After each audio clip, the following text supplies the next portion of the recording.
Still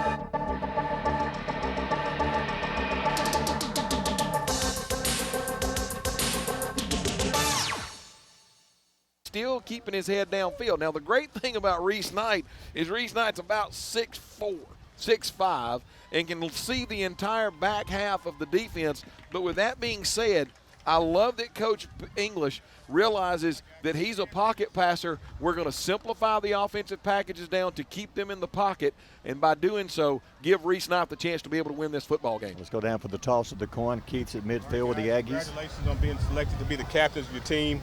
We welcome you tonight. We expect to have a good game. I've got 14 10s going to be the speakers. But you guys are all the leaders out here on the field. We want to have good sportsmanship on and off the field. The whistle's going to stop the play. And most importantly, guys, I want you guys to have fun tonight, okay? All right, Albertville 14, you are the visiting team. I have a coin in my hand. Heads or tails, speak loudly so everyone can hear you. Tails. Tails. 2, what was his option? Tails. All right, thank you. All right, tails is the call. If I happen to drop it, we're going to do it again, okay? Yes, sir. And it is heads. That means you won the toss. Your options are to kick, receive, or defer. Defer to the second half. All right, stay right there. All right, Keith, so Grissom won the toss. They're going to defer, so the Aggies get the ball first. What do you think? I know the last few weeks our offense has been unable to move the ball, and we've given the other team, like last week, field position inside our 30 about 3 or 4 times. Yeah, I know. Yeah, that field position's killed us, man. I would like. I know John and talked to Coach, and I know he wants to run the football and try to establish that run. But I wouldn't mind seeing Reese come out with a script right here and get some quick passes out. You don't have to throw it every play, but get some quick ones out of his hands. Get him in the flow of the game early, and see if he can't get in the groove pretty early in this first quarter.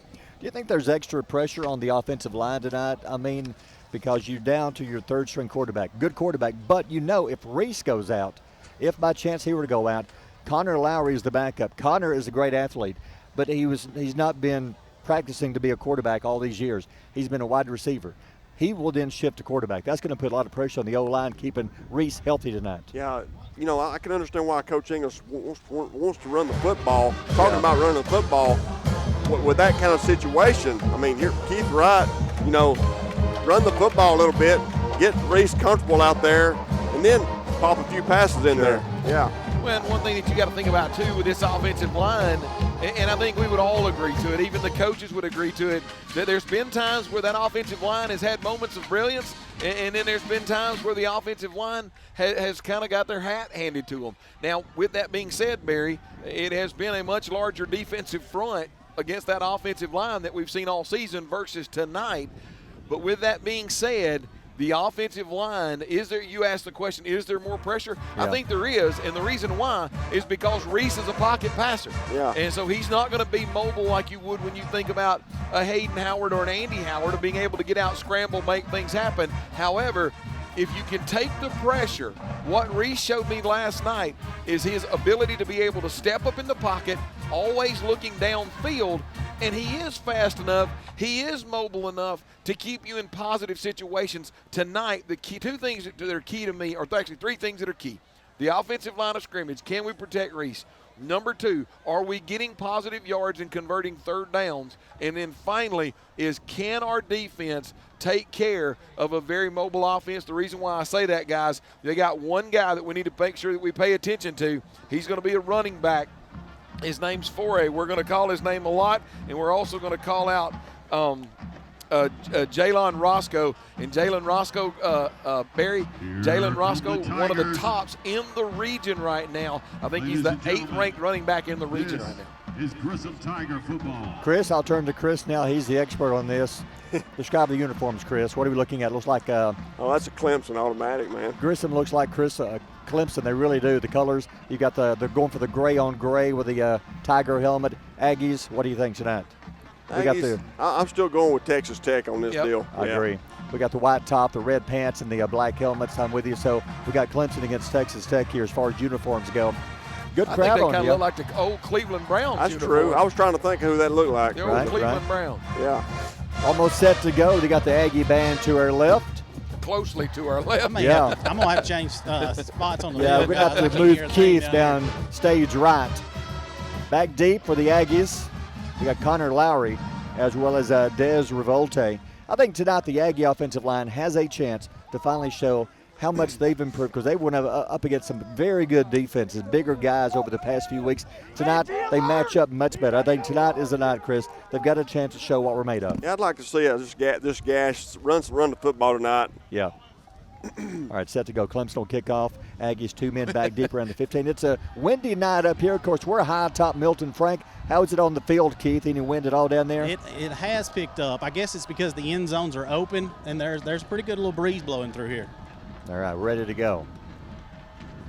We'll have scores and more coming up during the game. Thanks to our buddy Big Trey Avery back at the studio. Hard to believe, here we are, game number 7. Both teams 1-5. And the opening kick, high kick. That didn't go 10 this yards. ball, it was caught at the 43. It went 3 yards. I know he's probably trying a little pooch kick. To show you how much the wind has picked up, Chris, the ball went up and it went backwards about 2 yards. Sure and did. One of his men caught it on the Grissom 43. There's a flag down because it didn't go 10 yards. Wow. That ball was going to be a pooch kick, but it went backwards when it got up in the air. Yeah, and Coach English obviously is going to decline this penalty because Albertville, you know, and one thing we talked about last week, it seemed like we were always behind the 8 ball early when it came to field possession. You got to like the fact that Grissom kind of gave you a golden goose's egg right out of the gate as Albertville's going to be able to start. Looks like they're on 43-yard line. Why did the official from the end zone, is he the only one that threw a flag on it? Yeah. I think so. Why didn't the guy that checks for offsides Sure. throw that one? I It mean, should have been just him. right there at it. I'm just trying to figure out why we're having a big major conversation about it. I mean, it's real simple. Ball went to the I was 30 yards away downfield and saw that didn't go 10 yards. I'm surprised they went for almost an onside kick to be. I think they meant to just pooch it about 20, 30. It went 5 yards, and the wind caught it and brought it back. Sure did. I think Coach English is out here really trying to help them understand the rules, because right now the referees are all looking at one another trying to figure out what it is, and it's real simple. Shouldn't it be air ball on the 43-yard line? Yeah, Yes. it's our ball on the 43-yard line. Now, There you go. they're finally getting everything straight. All right, so we're going to have the ball on the Grissom 43-yard line. This is like a reverse. Oh, now they're walking off a penalty. Yep, they're going to give the ball at the 43-yard line. Oh, let me tell you what happened. I know what they called. So our guy actually, when that ball went in the air, was making his way here along the near side, and one of the Grissom players ran him over.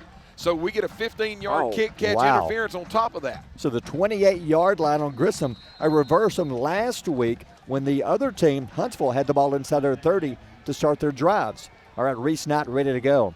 In the backfield, maybe Evan Jordan. Reese turns, hands off, first man through, sidesteps one man, tries to bounce it right side, gets maybe a yard. And yes, that was Evan Jordan getting the start in the backfield.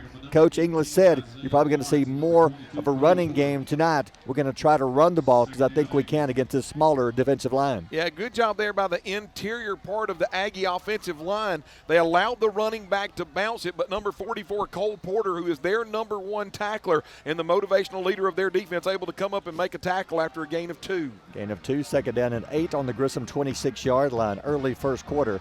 Knight out of the gun. Connor Lowry in motion. Knight fakes to Connor, rolls, pressure's coming. They've got him. He will not get rid of it. Back to the 36.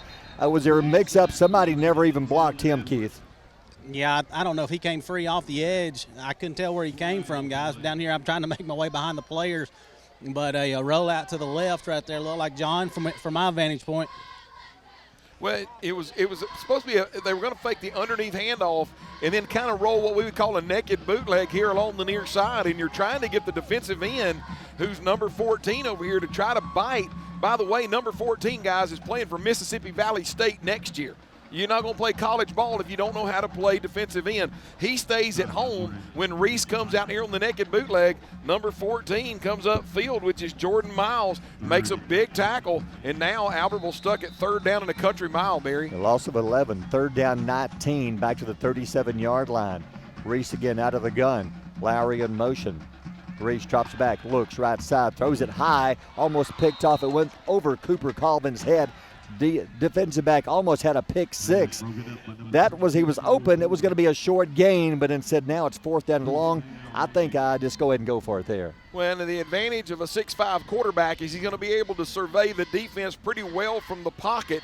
the disadvantage of a 6'5 quarterback is when you're throwing to about a 5'8", 5'9 receiver, that ball's going to come out high. It was actually on the back shoulder of Cooper Colvin, went through his hands, and Barry, I'm going to say this, it sounds crazy, but Cooper at least getting his hands on it made that ball a wounded duck, and that's probably what prevented a pick six. Aggie's going to punt it away. The quarterback sack killed that drive. Mateo, great kick at the 5, fair catch. Oh, that's when you should have let it bounce.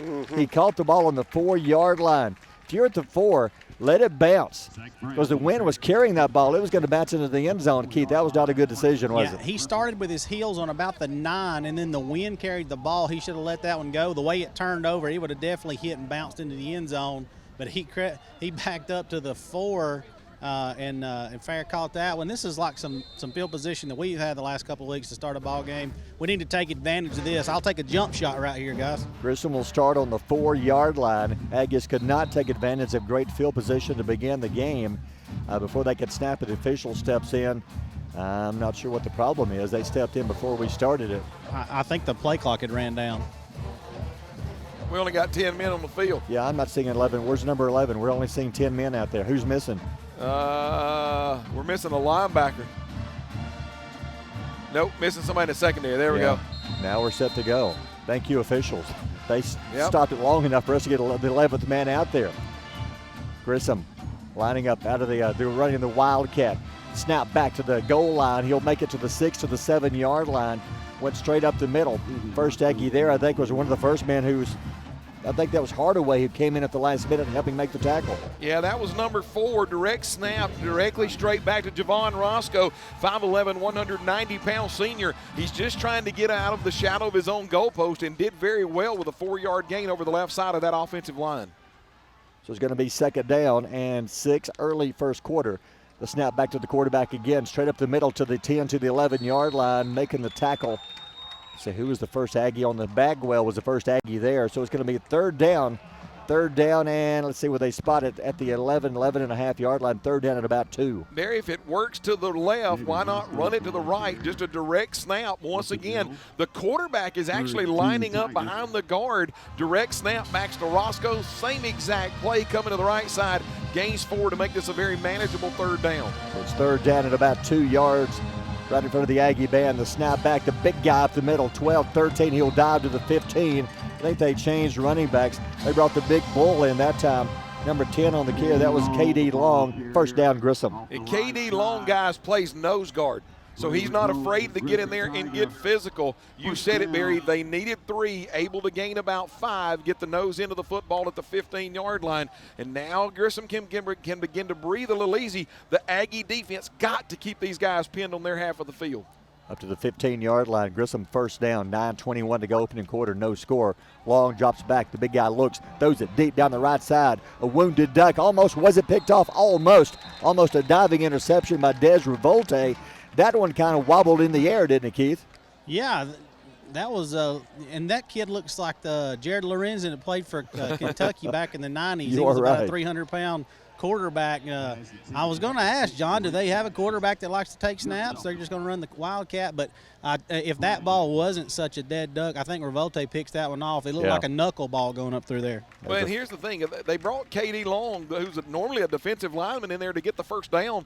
I think that they were trying to run a little trick play there, Barry. Snap it to the defensive lineman, not knowing that he could throw it out there. And you said it, Des Revolte played that perfect to the inside coverage, bats it away, and a penalty is going to back him up even deeper. Yeah, 5-yard penalty. So a little movement that time, 1st and 15. New quarterback back in. The Wildcat again. He'll try left side to the 13 to the 14-yard line. Henderson's there. They finally stop him at the 15-yard line. He kept just churning, making the tackle. Felix is over there. Revolte's over there. Was that a 3rd quarterback? Another quarterback who came in? I couldn't see the number from here. I think that was number 8. It was Kanye. I nearly said Kanye West. Kanye Varese. Actually, Barry, we talked about Coach Dutton, when you look at it, he said we've just lost our offensive chemistry.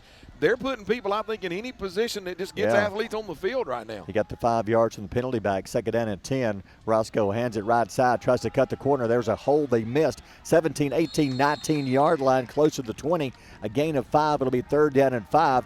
Bagwell's over there again. Also, I think Havis over there. Good job by the Aggie defense. Great job here by number 4 along the near side. And number 4 is Des Revolte to shut everything down, forcing everything back up field. And then number 11, Tristan Graham, the wide receiver, is able to get positive yardage. But both coaches said the crucial downs are going to be 3rd down, upcoming 3rd and 5. The big bull comes back in, KD Long. They snap it to Long. The big guy hits the line of scrimmage. He's trying to bull his way for a first. They're going to stand him up at the line. He keeps fighting, but they blew the whistle. Now, where are they going to spot it? Around the 23. If that's the case, it's 4th and 2. He winds up with a first down, but I think the whistle blew first, Chris, so they got to mark him about 2 yards short, I believe. Yeah, let's see what Coach Dutton wants to do right here. I mean, he's still in the shadow of his own goalpost, ball out at the 23, 24-yard line, 4th and 2. Does he let Long go for it? Looks like they're going to try. They're going to go for it. 4th and 2, the snap to Long. The big guy dives over the 25. That should be enough for the first. I tell you, Long is a big guy. He's, maybe 6 foot, 250, 260. What do you think, Keith? Yeah, I saw it just a second ago. The game listed at 230, but I think that was numbers from last year. I think he's had about 3 biscuits since then. He's got to be at least 240. But and he runs. He's got a burst to him, guys, to be that size. He really looks like a traditional fullback, maybe in a college program. He stays in, Long back to pass, looks, rolls right side. The big guy's going to throw it short of one hopper, incomplete at the 35. So Long rolled out to the right. So far, much more of a running quarterback when he comes in, Chris, than a passing quarterback. That one never had a chance. Yeah, and it doesn't hurt, too, when you've got big J.J. Julius Staten coming off of his block down in the interior, chasing Long. Long knows he can't get away. He actually had a wide receiver open right here along the flat, but just short-hopped it to him. 2nd down and 10. Roscoe. Hey, John, I'm sorry, Barrett. Something they're doing, they're moving 60 Cole Lawson, the 12th grade 6'7", 310-pound offensive lineman. They're moving him from side to side, one side to the other. 2nd and 10, another new quarterback hands off to Roscoe up the middle. The Aggies will stuff him at the line of scrimmage, maybe a yard, maybe 2. The middle of the Aggie D-line making the tackle. Ramirez was there. Also, there was at Kitchens. I think Ramirez and Reed Kitchens, gain of only 2. That was a great job underneath handoff. Quarterback was going to try to read the backside defensive end. Defensive end stayed at home, had to give it to the running back, Roscoe up the middle, and then you said it, Ramirez Bagwell able to make a big tackle. 3rd down at 8. Kanye, the quarterback, stays in. 6:24 to go in the first quarter, no score. Grissom, they've churned out 2 first down right in front of the Aggie band. 3rd down and 8. He rolls right side. Pressure's coming. He hands off, and he is smashed back at the 17-yard line. The quarterback was about to get hit. Handed it off to the tailback. And they said, "What are you doing, man?" And they destroyed the tailback, and they slam him back at the 16-yard line. I think it was supposed to be, Coach, you're down there at field level. I think it was supposed to be a fake underneath handoff. And then that running back was then going to come here along the near side. And when he came along the near side, he was actually supposed to be a lead blocker, but Xavier Havis comes like he is absolutely shot out of a cannon, blows up the block, and makes the sack. Why is there a flag thrown after the play was over, Keith? Yeah, the sideline guy has already, before the kickoff was ever, the initial kickoff, he had started complaining about our guys needing to back up.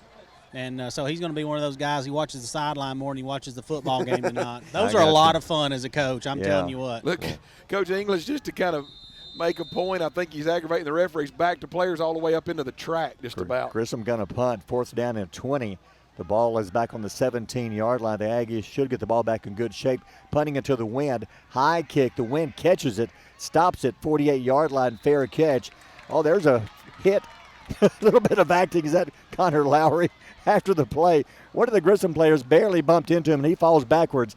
Yeah, I think we've got an early Academy Award winner there from Connor Lowry, Chris. He just fell backwards, hoping to get a penalty. Yeah. So the Aggies will start again on the 48. Last drive, Chris, the quarterback sack killed that drive for Albertville. Yeah, we kind of went out of the. They rolled him out. Yeah, we kind of went out of the playbook on that one. You can't roll out. You got to just, if you're in the pocket, they're coming at you, just get rid of it. And when's the last time you've seen on our drive sheets where the Albertville Aggies have started a game with 2 possessions inside or on the other side of the midfield. First down and 10. No score. Aggies with the ball. Gant in the backfield. Lowry in motion. The give to Gant up the middle. He's hit the line of scrimmage. He is slammed to the turf. No gain at all. We were hoping we could run the ball. So far, looks like we can't run the ball at the moment, John. Well, just an underneath handoff, and you've got to block that guy sitting in the middle, and that's Lang. And Lang able to come off of his block, meet the back, literally in the backfield, slam him to the turf. Guys, we said that our offensive line was going to have to step up tonight, and right there, the defensive line of Grissom able to win that battle. Havis checks in. Menendez goes out. Havis will line up right side. I'll look for maybe a pass to Havis. With his size, I'd toss it to him. Second down and about 9.5. Reese out of the gun, drops back, has time. Now pressure, rolls. They've got him. Back at the 46. He's got to learn. You just got to get rid of it. Their pressure was coming. He had time, but nobody is open downfield. Well, and that's exactly what that was. That was a coverage sack on the back end by Grissom. Nowhere for Reese Knight to go. He did a great job of dropping back and stepping up in the pocket. But we said during the pregame, the offensive line is going to have to play the game of their life with Reese Knight being a passer. And when he stepped up, a couple of the defenders had gotten loose and were able to rip Reese Knight down for a loss of about 5 yards. You've got to go back to short passes, Chris. Short passes. That time, Reese had about 3-4 seconds, but nobody is open. He's trying to go. They were trying to go too far downfield. Throw it short. Third down and 16. Reese back to pass. Throws a short little screen. Got his man tripped up at the midfield stripe. Falls forward to the 48. Connor Lowry makes the catch. He gets some yards back. Gets the yards they lost on the sack. And it's going to be 4th and 9. So, again, the Aggies get the ball in great shape, and they're going to have to punt it away again 2 times in a row. Yeah, had 3 wide receivers along the far side. Connor Lowry on the outside trying to throw a slip screen in behind, getting 2 blockers. And, Barry, I actually think he got tackled by the 50-yard line first, and then a couple of Grissom players able to get him to the ground. But, Barry, that you said it, that entire series, even on the positive side, only able to net 1 yard of offense. And he got to throw it short. You don't have time. High snap. Good job. The kick. He drops it. The ball is loose. It's on the turf. Still loose. And the Aggies got it. Yes, I believe they do. At the 28-yard line. Keith, what happened down there? Yeah, the young man, the return guy. Wait a minute. Did they? No, okay. I was going to say, man, we got the ball. The return man had to run a long way. The wind caught that ball, which I'm glad we punted it right there in that situation because we had the wind at our back. Right. But he had to cover a lot of ground when he got there. He kind of overran it. Ball bounced off his left arm and into the hands of the Aggies. I want to say that they wanted a personal foul on one of our guys. They were complaining or politicking for it, but it didn't happen. So, hey, another drive right here, great field position. We need to punch it in. On the 28-yard line, I think we're looking too much for the home run ball. Yes. I think we need to look for the singles, the sacrifice bunts. That's right. We need to play short ball here. That's right. Just take what they're giving you. They're giving us a short passes. And let me tell you why Coach English is punting that ball. That guy's fumbled 4 punt returns this year. Turns hands off to Henderson up the middle. They're going to grab him ankles at the 29, maybe a yard back to the line of scrimmage. No gain. 2nd and 10. Eventually that might be there. Once you start throwing the short passes, then I think you can go back to that. Grissom right now, they're just stacking the line of scrimmage, John. Well, and Coach Dutton even alluded to it. He said, John, last night, like I said, once again, we had a chance to talk. He said, we're going to stack the box. It has been our defensive line and linebackers that have kept us in this game. We're going to play a bare front. We're not going to get out of it. We're going to try to out-physical you. And right now, Barry, that bare front and that box is it's kind of dictating the pace of play, even though Albertville's got the advantage in field position. Got to hurry. 5 seconds, 4 seconds, 3. Knight back to pass. Looks. Pressure's coming. Rolls right side. Rolling. Throws it back across his body. Got it. Complete 26. It's a short gain. If he had gone to the sideline, he had a receiver open, Keith. He went back across his body. Great pass, but it's a very short gain. Yeah, and I'm fine with Deacon and Duncan, and I'm glad Reese was able to move around right there, and flush out of the pocket and get it downfield. Going back to their bare front, guys getting a little bit in the X's and O's, you can run the ball against a bare front. GT works really well. You've got to kick that end guy out, okay? When I say end guy, there's a guy that's shaded on the outside shoulder of the tackle on each side. You've got to get him kicked out, and you've got to block down on those twos or those defensive tackles. There's a hole there in a B gap. where you can have a one-on-one matchup with the inside linebackers. You just got to block it correctly. Aggies have to call a timeout. We'll take a timeout. 1:50 to go in the first. Aggies driving, no score. You're listening to Aggie Football on Power 107.5. Hey folks, Tim Witt at Sand Mountain Toyota. Our goal is to be Sand Mountain's pre-owned vehicle destination. We strive to keep vehicles for every budget, and all of our vehicles go through a strict multi-point inspection by our award-winning service department. And don't forget, we're paying top dollar for your vehicle. We want to buy your vehicle. Sand Mountain Toyota, Highway 431 Albertville, or sandmountaintoyota.com. Your local Foodland Market. Your store for everyday low prices and weekly specials with savings on every aisle and friendly customer service throughout the store. We sell only the best USDA inspected meats. Our trained meat cutters offer fresh cut meats to your specification. Our fruits and vegetables are always fresh, quality and variety you deserve every day. Your local Foodland Market, where savings plus service plus selection equals satisfaction. Foodland, your football tailgating headquarters. When my dad wanted a new mower, he'd say, "Come on, buddy, let's go see Jim, our local Toro dealer." For service, I'd hear, "Come on, buddy, let's call Jim." So naturally, I got my mower here. Some things never change. Right, buddy? Well, some things. Real people, real support. You can't beat the personal service from your neighborhood Toro dealer. There's a Toro dealer like Jim in your town. Visit the helpful, knowledgeable staff at Bonds Appliance on Gunner Avenue in Gunnersville. Since 1952, Wilkes Tire and Battery Service in Albertville has been the best place to take your vehicle for service you can trust. The Wilkes family takes pride in carrying on a tradition of providing great service, working with integrity, and giving back to the community. For tires, batteries, auto services, and more, choose people you can trust. At Wilkes Tire and Battery Service, we get you started and keep you going. Couldn't get the play in at time, had to call a timeout. Some scores. Gadsden City leads Jemison 7-0. Etowah. What? Your Etowah Blue Devils All right. lead. They lead Hansville 7-0 in the first quarter. Up, make it 14-0, John. Alston over James Clemens 7-6. Gadsden City scored again. They lead Jemison 13-0. And Alston now leads James Clemens 14-13. So a big game there in the region. Here we go. Third down and 8. Grissom's going to be sending everybody after a Reese here. You got to just unload it short. Throw it short. You don't have to have the full 8 yards. Throw it short. Let the receiver get it on his own. Reese turns, hands off, tries to bounce it around the end. Connor Lowry tries to bounce it. Flags are down. He's going to go down 32-yard line. He had no chance. There were 4 Grissom Tigers waiting on him. There's a flag downfield. Was the receiver downfield holding? I couldn't tell. I think somebody might have got held at the end of the line of scrimmage right there. Again, if they're playing outside shade, John, you know what I'm talking about. If they're playing outside shade of the tackle, it's hard to run it outside. That kind of stuff's going to be tough to do the way they're aligned. So B-gap's going to be there, or I think we're going to have to throw it downfield. What ends up working sometimes on that bear front, Barry, and what he's talking about is kicking it is what we used to call the old trap block. Just come down, kick him out, kind of run in behind all of that.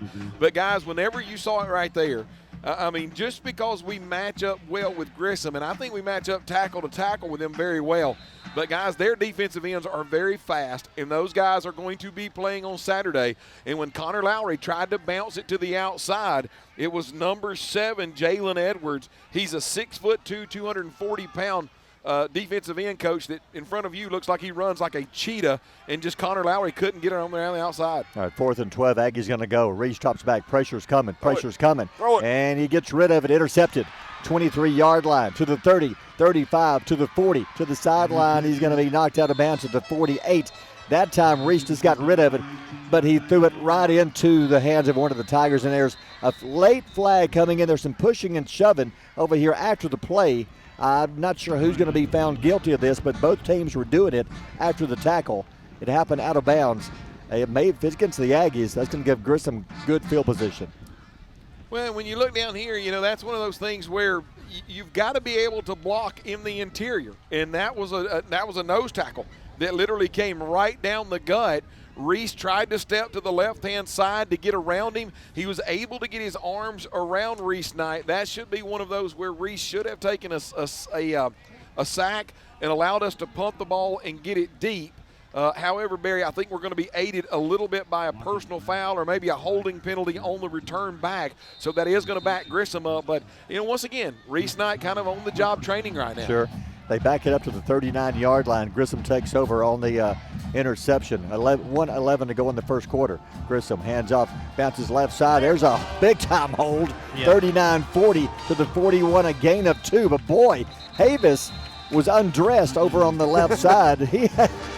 I can see that from here. The Grissom lineman had him by the jersey and almost pulled the jersey off of him. Yeah, I think that's a misdemeanor in Albertville. He was able to get to the outside, and you alluded to it, Barry. Outside tackle number 77 for Grissom gets 2 big handfuls of jersey. Havis trying to get away from him. White Hat couldn't even get over there quick enough to throw the flag because he saw the hold all the way around. That's going to bode well for the Albertville defense. Obviously, Albertville going to take that penalty and make it first down and 20. You can hear the wind in their headphones. It's very windy here tonight. They were showing wind strong 10 to 15. Boy, they've really picked up. Grissom's going into the wind right now, so that will change in about 1 minute and 2 seconds. That's what's on the clock here in the first quarter, no score. After the penalty, it's all the way back to the 25, and they have to go to the 49, so it's first and about 24-25. Quick drop, quarterback throws, got his man complete. 3 Aggies there waiting on him. He gets away from 1, from 2 to the 30 to the 32. 2 Aggies missed the tackle. Luckily, Isaac Henderson brings him down, but he picks up yardage to the 32-yard line. Yeah, that's just the quarterback, Christian Carter, looking out here. He's got number 11, Tristan Graham, most explosive wide receiver, according to Coach Dutton, just trying to get the ball into the hands of your playmaker.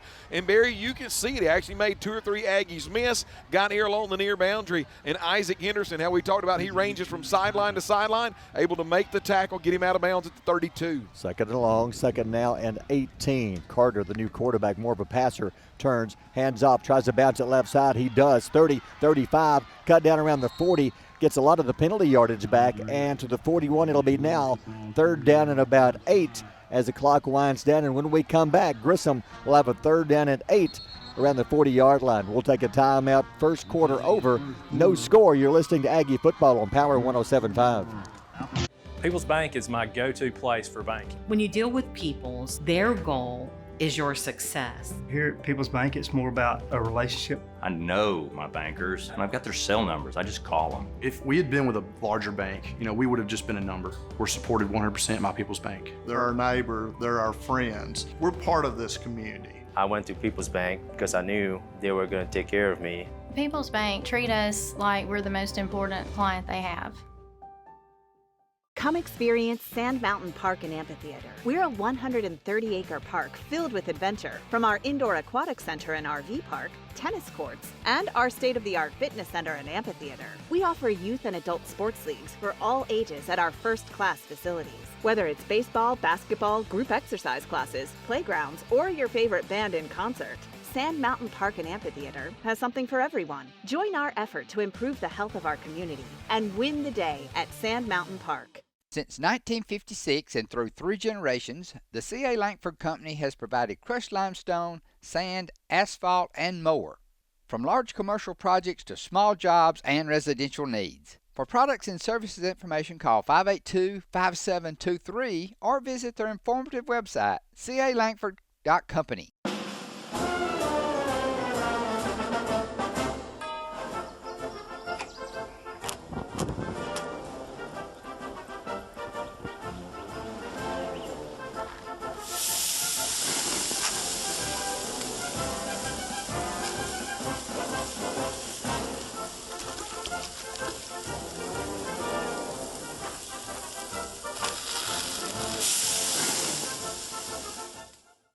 Marshall County Gas is a proud supporter of this Community Channel broadcast. Remember, gas does it better naturally.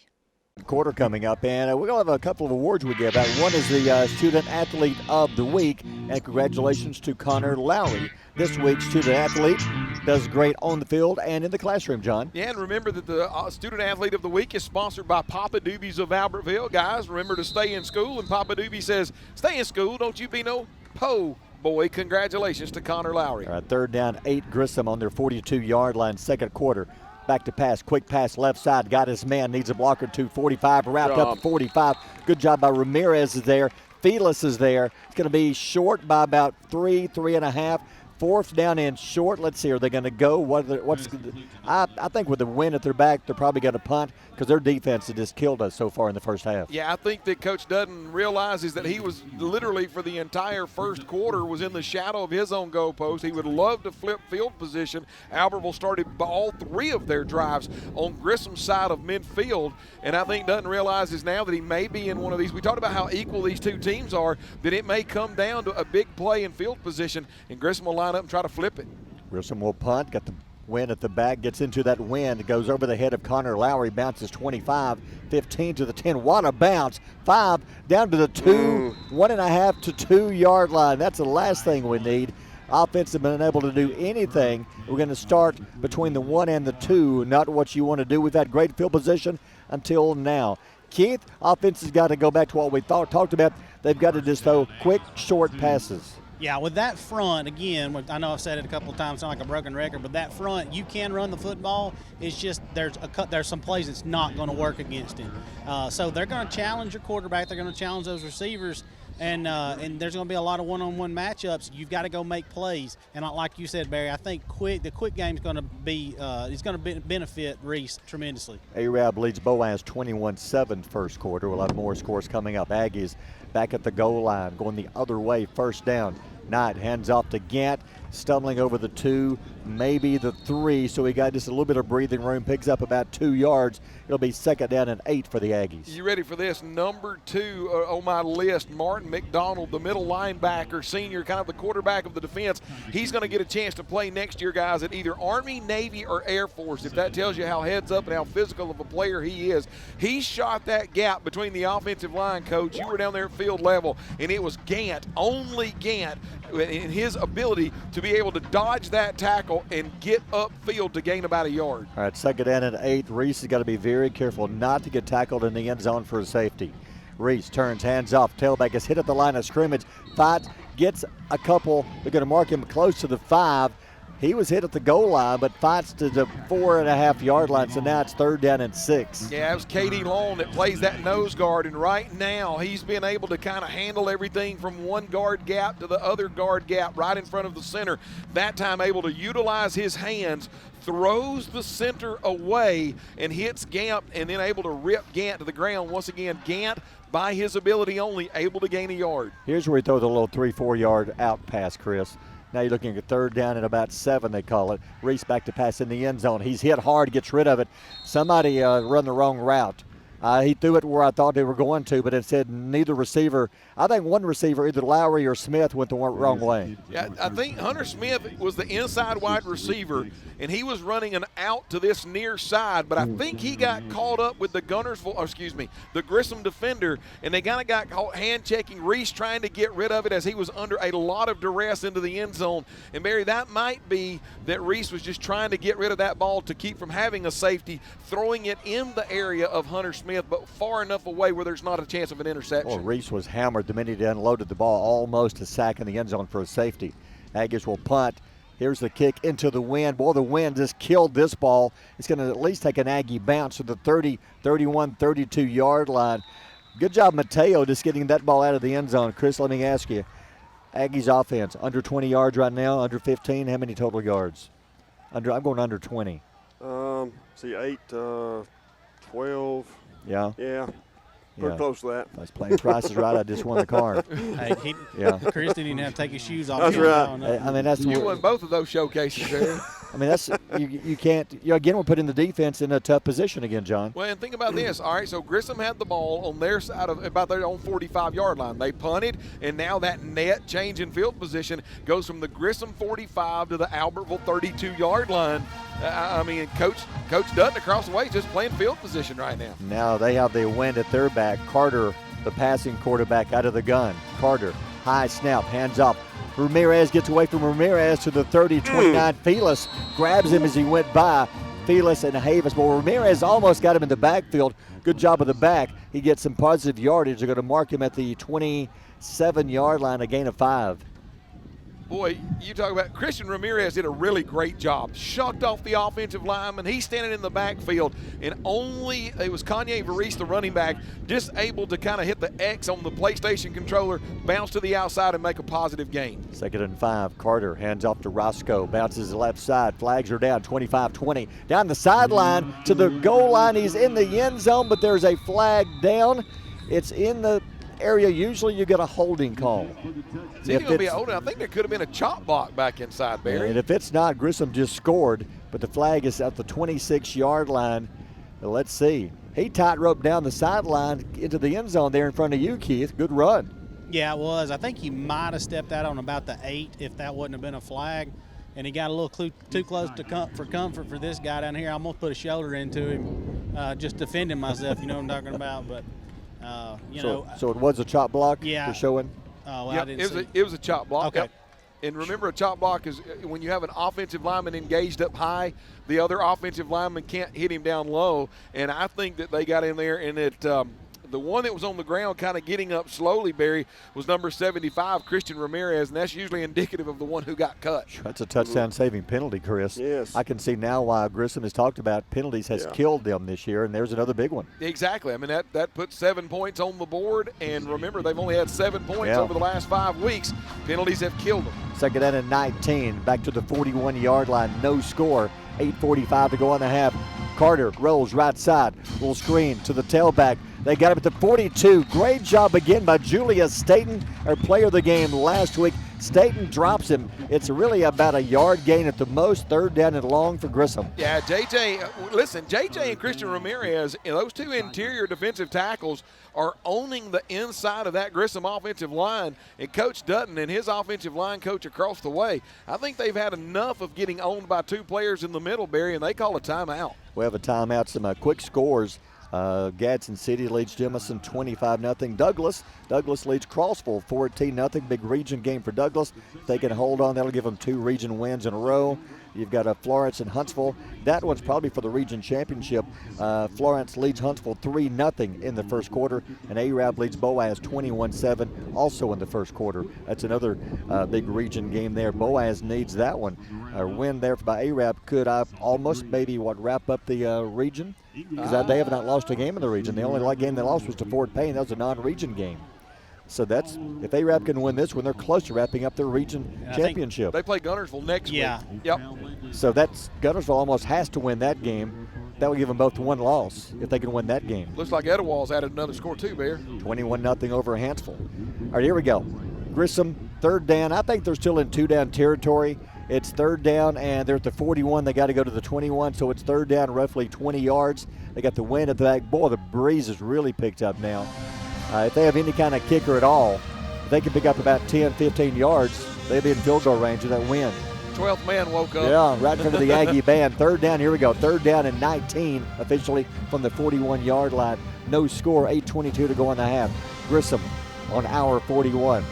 Carter, the snap, drops back, has time. Now pressure, they got him. Back at the midfield stripe, goes down. I think that's Tyler Hadley. Hey, Tyler played some great ball last week and again in on the sack. Yeah, Tyler Hatley just coming off the corner. Senior brought all 5'10", 197 pounds, able to defeat his blocker. But, Barry, the reason why he was able to get in there and make that big sack on the quarterback is there was just nowhere for them to go. The great job by the linebacker core and the back end and the defensive back core, just nowhere for the wide receivers to get open. That's what we call the old coverage sack. That sack forces Grissom to have to punt now. Here's the kick, high kick, short kick. It's off of his foot, almost hits the cheerleaders. Seriously, it was off of his foot so bad, it almost went up into the bleachers. If you're familiar with Milton Frank, you've got a huge track. It went over the track and bounced close to the fence into the stands. So the Aggies will get the ball back. Where are they going to mark it at? They got to figure this out. They got to pull out the Texas Instrument calculator and do some algebra here because it went quickly to the right. It's like a bad tee shot. Yeah, the ball boy had to go to the concession stand to get the football back. They're going to show 37-yard line, so the ball is, a 13-yard punt with the wind at his back. That's a time when Grissom could have easily pinned us back inside our 5-yard line again with a good punt. But instead, Aggie ball on the 36. Yeah, the Aggie offense dodges a bullet right there, Barry. 1st down. Knight, quick drop throws. those that behind his man, Connor Lowry. Reese had Connor open for about a 5-yard gain. He threw it behind him. Luckily, the defensive back was going to put the hit on Connor. If he had his head up, he could have easily picked that one off for a touchdown. Coach, I don't know. Connor broke to the outside, and I think Reese thought he was supposed to break to the inside because the ball was thrown well back to the inside of Connor Lowry on about a 7-yard hitch route. I don't know. Looked like that might have been a little mix-up between quarterback and wide receiver. Yeah, that's exactly how I saw it too, John. I think that's happened a couple of times tonight. I think there's 2 or 3 times receivers have run either the wrong route or turned the wrong way. All right, 2nd down and 10 from the 37. Reese drops back, pressure. They got it. Oh, they slam him back at the 26. Again, I keep saying this. We're trying to throw the ball 20, 30 yards downfield. Reese doesn't have time to throw it 20 yards downfield. They've got to get rid of it fast, and that time they sack him. It looks like they brought a defensive back on it might have even been a safety blitz, guys, and it was supposed to be a stop and go here along the near boundary. Wide receiver stutter steps. You're trying to get the cornerback here along the numbers to sit still where you can run past him, but the defensive back did a really good job of keeping pace with the wide receiver, and then after you do the stop and go and you do the pump, here comes the safety blitz, and Reese Knight hit from behind for a loss of about 7 yards. I tell you 2 reasons that play's not going to work, Chris. First of all, Reese doesn't have time to stop and wait for the receiver to break open. 2, because he's throwing into a 15-mile-an-hour wind, wanting to throw it deep. You don't have enough arm. Nobody does. The ball would never get to the receiver. It would never get there. No. You got to throw it short because he doesn't have time. Now the Aggies have to call another timeout. With your Citizens Bank and Trust digital wallet, your busy life just got a lot less complicated. The Citizens Bank and Trust digital wallet is compatible with Apple, Google, and Samsung Pay, and is available right now on your mobile device. Citizens Bank and Trust. Small bank, big difference. Since 1943, the Municipal Utilities Board has been meeting utility needs of the citizens of Albertville and surrounding areas. From keeping your home comfortable to providing necessary expansions and supporting industrial and commercial growth, MUB provides the utilities you rely on in your everyday life. Electricity, water, wastewater, all at a reasonable cost. MUB is committed to providing reliable service today and resources tomorrow. MUB is proud to be a supporter of this Community Channel broadcast. If you need reliable family transportation, you need to see us. Every vehicle is warranted for the life of your contract and comes with a free Carfax. It's why we say, the driving factor, beyond your normal buy here, pay here. At Piggly Wiggly, we work hard to deliver the very best to you and your family. We offer only the top quality Black Canyon Angus beef, Swift natural fresh pork, grade A Kegel fresh chicken, smoked, processed, and frozen meat items. One of the most popular promotions at Piggly Wiggly is our Pick 5 meat program. Purchase a single pack of meat and pay our everyday low price, or purchase 5 packages marked with the bright red Pick 5 label for just $19.99. You get the best of both worlds, great quality meats and a super low price. You'll always find low prices throughout Piggly Wiggly. I don't know if you could throw a javelin into this That's wind right. and make it go anywhere. Exactly. One thing that you could do when they're playing this much man in the back end is you can run mesh, or you can run crossing routes, take the receivers on the right side of the field, run them to the left side, and vice versa. Get the defensive backs confused in the backfield when everybody's crossing and running together. Somebody will be open coming out the back end. We haven't really done that. We've thrown it downfield, and we've thrown some stick stuff, some of that kind of stuff, but we haven't made these defensive backs. It's not been difficult on them so far tonight. Well, just going back to the short passes. Yeah. Even though they're short passes, they still can't be long short passes. No. You got to be right there at him because the wind's playing with the ball too much. And Reese just doesn't have enough time. We thought that the Aggies might be able to run the ball against Grissom. That hasn't happened. We don't even have a first down yet, do we, Chris? No, we don't. And we're looking at 6:50 left in the second quarter coming out of the timeout, and it's third down and 17. Now I think you see why Coach Dutton said that the strength of his football team is that bare front and that linebacking core, because they've really kept Albertville, even though Albertville's had an advantage sometimes offensively, it's that bare front that's kept them in the game. All right, third down. Reese drops back. Here comes pressure. Throws a little dump pass to Gant. He is popped. Ball pops loose, incomplete. Never had a chance. Had he made the catch, it was still going to be a loss of about 3 had he made the catch and hung on. So now it's fourth down. The Aggies have to punt back into the wind. Barry, did you see what they did on that play? They brought a corner blitz, number 14, off the far side, And I think that Grissom knew either by alignment or just assumed that it was going to be a screen pass, and every one of their defensive linemen bailed out. So whenever they did throw that ball over to Gant, they were waiting on him, and Reese had to get rid of it quick with a corner blitz from the far side. Mateo will punt again. And the snap, high kick, boy, the wind is so strong. It goes up and just stops in the air at the 40 to the 41. Aggies will down the ball at the 40s. That one went up and just the wind killed it, Chris. Yeah. You've almost got to tell the punter, too. I know you're not a professional here, but line drive it. Just kick it low. Kick it low.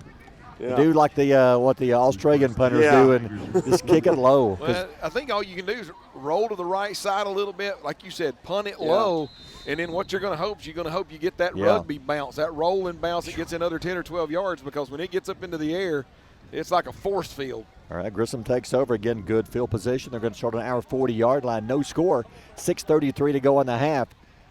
And Grissom on our 40-yard line. Carter with 3 men wide left, 1 to the right. Aggie's going to rush forward. Man in motion to the left. Carter will hand off to him. Tries to cut around the corner. Henderson chasing him. They will run him out of bounds around the 37-yard line. Henderson's there. Also good job by, Revolte's there. Going to give him a short gain. Let's see where they spot it. A gain of about 3. Had Tristan Graham, wide receiver for Grissom, along the far side, brought him all the way across the formation. Snap back to the quarterback, Carter, who flips it forward. It's actually a pass, Barry, when he flips it forward. And then I said Graham able to turn upfield, but you alluded to it. Isaac Henderson able to get him out of bounds after only a 1-yard gain. Second down and long. Carter turns, hands off, a little delay handoff, hits the line, 35-34. Henderson will grab him from behind, brings him down. Also, Hollis helps out. It's going to be a good run. Let's see, they spot it close to the first down. They're going to say he actually went down 32, so it's 3rd down and 2, a gain of 7. 3rd down and short, Grissom. I think that's the first big movement that we've seen from either offensive line, as Grissom that time able to get the defensive line on skates and move the ball for about 8 yards. Hands off to Roscoe, hits the middle of the line, 1st down, 30, 25, 24. 1st down, Felix is there, helping out on the tackle. Revolte is there, but that time finally the Grissom O-line is getting a big surge and knocking the Aggie D-line off the line of scrimmage. 1st down to the Aggie 24-yard line. Yeah, Coach Dutton said that that's kind of a work in progress, but he did like the chemistry that they've been getting over the last 3 weeks. And right now, Barry, I don't know if it's just punch, counter punch, but Grissom right now seems to have a little bit of an advantage. 1st down, 24, high snap. Carter pulls it down, hands off to Roscoe. He's got room, 20, 15 to the 10, down to the sideline. Revolte will knock him out of bounds, but that time he had a big hole on the left side all the way down to the about 9-yard line. Should be enough, and it is, and it's 1st and goal at the 9-yard line. Keith, right in front of you, great job by the offensive tackle to seal everything. Good block along the near side, and that's what led to that big gain. So it's 1st down and goal, 9-yard line. Grissom knocking on the door, best drive of the game, 5:32 to go in the half. They've got their running game moving right now. Carter out of the gun. Roscoe beside him, hands off to Roscoe. Tries the middle, 8-7-6-5, dives down at the 2, grabbing him around the ankles, barely keeping him out of the end zone was Hollis again. It's going to be 2nd and goal from the 1.5-yard line. Coach, you're down there field level. Looks like the last 3 or 4 plays that the offensive line for Grissom's kind of got their act together. Yeah, they're running the same play just about every time, John. 2nd to go from the 1.5. Hollis hands off to Roscoe. Hit the line of scrimmage. Henderson stands him up. He will not get in. Staten is there. There's a late flag coming in. There were 2. There was a lineman in the end zone. What was he doing? He was in the end zone blocking one of the Aggie men. Is there going to be a personal foul? I did not see that particular engagement. I saw the one that was more in the interior at the offensive line, and it looked like 2 guys were giving each other business. I didn't see the one until he threw the flag over to the left. I don't know who's going to be at fault here. They're showing Grissom. He was stopped at the 4-yard line by Henderson, but I didn't see what the flag was, but the official, the back judge, threw it.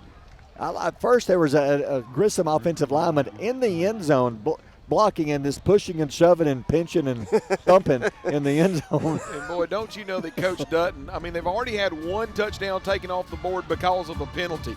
Now you are literally sitting at 1st and goal at the 1-yard line. You get stopped to make it 3rd and goal from the 3, 4, But now all of a sudden with a 15-yard personal foul against an offensive lineman that was literally giving a defensive back the business in the end zone, Barry, what was third down and you're snipping the goal line becomes 3rd and goal from the 19. And across the way in the offensive huddle for Grissom, I mean, Coach Dutton is hot right now. That's 2 what would be probably touchdowns. One of them for sure was a touchdown earlier called off, taken back. Now you'd have the ball on the 4-yard line with 2nd and goal. Now you're back to the 19-yard line, and Grissom calls the timeout. This is more of a I'm chewing my team's butt timeout than it is anything else. Yeah. He's as hot over there talking to he's got offense over there huddled up talking to them. And, boy, he's animated right now. I don't know if talking would actually be the word, Barry. I would say motivational speaking type talking, or as one of my coaches used to say, a counseling session. We're having a counseling session. I mean, can you imagine you were second and goal from the 1, then you're going to be 3rd and goal from the 4, but a 15-yard penalty moves this to 3rd and goal from the 19. Yeah. You know, guys, if Grissom keeps up with these penalties, I'm going to have to get another sheet. How many they got, Chris? That makes 7 for 70 yards. Wow. These are big penalties. That one, again, drops them back to the 19-yard line. So with 5 minutes to go in the half, Grissom coming out of the timeout, looking at 3rd and 19. It's 3rd and goal from the 19. Carter out of the gun. 2 men wide right side. Pressure's coming, rolls. Havis comes in. Good job. Knocks it down. Havis broke through. Nobody ever touched him, but a great defensive play by Havis. Slaps the ball down, incomplete. Now we'll see if Grissom has any kind of kicker at all, because the wind is still whipping it up at their back. Now the ball would be about a 35, 36-yard field goal attempt, and I think they're going to try a field goal. Yes, and they do have a field goal kicker. Number 24, Caden Burke, the kicker, a 5'9", 155-pound junior, and he has made some really long field goals this year, and he has missed some really long field goals. So this is when points at a premium. Coach Dutton going for points. 37-yard field goal. It is up. It is. Did it get over? It is good. Barely got over the crossbar. 37 yards out, and Grissom is on the board. We'll take a timeout. 4:47 to go in the half. As Grissom up 3-0. You're listening to Aggie Football on Power 107.5. With your Citizens Bank and Trust digital wallet, your busy life just got a lot less complicated. The Citizens Bank and Trust digital wallet is compatible with Apple, Google, and Samsung Pay, and it's available right now on your mobile device. Citizens Bank and Trust. Small bank, big difference. Since 1943, the Municipal Utilities Board has been meeting utility needs of the citizens of Albertville and surrounding areas. From keeping your home comfortable to providing necessary expansions and supporting industrial and commercial growth, MUB provides the utilities you rely on in your everyday life. Electricity, water, wastewater, all at a reasonable cost. MUB is committed to providing reliable service today and resources tomorrow. MUB is proud to be a supporter of this community channel broadcast. Established in 1946, Kirkpatrick Concrete has a tradition of top quality products and service. They now have 11 North Alabama locations to meet this area's demand for quality ready-mix concrete. For your next project, your friends at Kirkpatrick Concrete are just down the road. 37-yard field goal. That ball would have been good for at least 37 and a half. It barely got over. Here's your Gilbert and Ball forward scoring summary. Yeah, Grissom able to start with the ball at the Albertville 40-yard line. They go 7 plays, and they're only able to gain 13 yards, but that is because of the penalty. But then Burke comes on. He's able to rip one from 37 yards out that barely crosses the crossbar. Grissom leads this one with 4:47 to go in the first half. Tigers up 3-0. The wind should get credit for at least 1.5 points on that one, Chris. Yeah. Really, because the wind is like about 10, 15 mile an hour gust at his back when he kicked it, and it barely got over the crossbar. I don't see how the ball hit the crossbar. I thought it was going to go under, but the wind has carried it. All right, Grissom will kick off. Last time they kicked off, begin the game, the kick went like 3 yards. It really did. So we'll see if he can do a little better this time. Much better. He's going to bounce one through the middle, past one man like it's like a ground ball up the middle. And the Aggies will fall on the ball around the 32-yard line with get. Aggies need to get something positive. We have, 0 first downs. Exactly. That's it. No first downs in the entire first half. And we have not moved the ball. Grissom's defense has just killed us. Whenever Reese drops back, he has maybe a couple of seconds, and they are right in his face every time. And we'll give credit right there on special teams to Gant. Gant playing, I think, the third line back, realizes that is literally, like you said, Barry, it's a ground ball. He probably could have got another 10 yards, but Gant able to dive his body on front of that at the 32 to save about 10 yards. Aggies have time, 4:46. Reese turns, quick drop, throws. Got his man Smith, short game, but that is okay. 35-yard line, that's all you need. It's a gain of about 3.5. And sadly enough, that's one of our biggest gains of the night. It is. That brings our total yardage to -8, guys. -8 total yards right now in the first half. A gain of 3, we'll call it 2nd and 7. That route was just a dig route, Barry. Inside wide receiver went about 3 yards. As he turned around, Reese has already got that ball in the air, so it's a wide receiver turn around, react. Great job extending his arms to shorten the distance to get to him, able to cradle that ball in before he gets tackled. Great pickup of 4 yards. Got to hurry, play clock at 5, 4, 3, in motion. Reese hands off Gant up the middle. There we go. A little bit of room, 37, 38, 39. Finally, some good movement at the line. Gant picks up some yardage to the 39. It'll be third and about 2, maybe 3. When you pick up some of those short passes, Coach, linebackers cannot fly in there thinking about the run. You let them play a little bit honest, and you see there when they play honest, offensive line's able to get about 4 yards. So it's third down. We'll call it about 2.5 to 3. They're taking a lot of time getting the plays in. Yep. Because the Aggies are having to hurry to the line of scrimmage with seconds remaining. Now as they break the huddle, there's 10 seconds. Down to 9, down to 8. Ball is on the 40-yard line. In motion. Reese drops back, throws. Good Hunter job. Smith got it. 47-yard line, threw it between 2 defenders. Keith, that was a great pass by Reese Knight. And if he keeps his feet, guys, that might be a touchdown. There's not a safety back there in sight. It was a great throw by Reese. He stuck it in there, and it was a pretty tight window.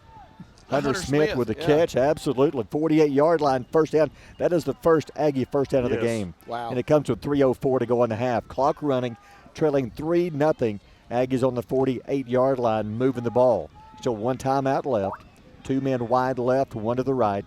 Reese out of the gun, Gant beside him. Man in motion, Lowry, hands to Lowry. Midfield, 49-yard line. Good run by Connor. He chose to cut it upfield. That's a smart move. If he went around the corner, he would have got nothing. He turned, went upfield, picks up 3, but is there a flag down? I think we got a flag on the play somewhere. Referee here along the near boundary.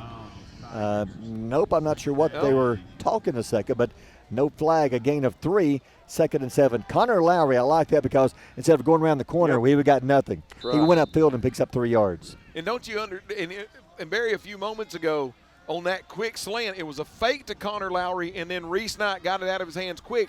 Now you're forcing the defense of Grissom to have to play honest. 2nd down and 7. Rush is coming. Hands off to Gant. A little There we delay. go. 47, 46-yard line. Good run of about 4 yards by Gant. Now the middle of the Aggie offensive line. That time some good blocking. I believe that was 53 Cornelius leading the way, and it's going to be 3rd down at about 4. Yeah, Gage Cornelius and Jace Golden, right guard, right tackle, able to get the defensive left side of the defensive line on roller skates, push them back, and able to gain about 4 yards. And once again, Coach English said, John, we've got to keep ourselves in manageable 3rd down situations. Barry, I like 3rd and 4 being manageable. Yep, on the Grissom 46-yard line. Time for, I'm going to say they're in 2-down territory if they don't get the first here. 2 men wide left side, Colvin wide right, he's in motion. Reese, the snap, drops back, pressure's coming. Throws it short, tipped, incomplete. I don't know if he was going backwards. He did it off of his back foot that time, Keith. Almost picked off by Grissom. He had 230 pounds breathing down his neck really quick right there and came from the interior.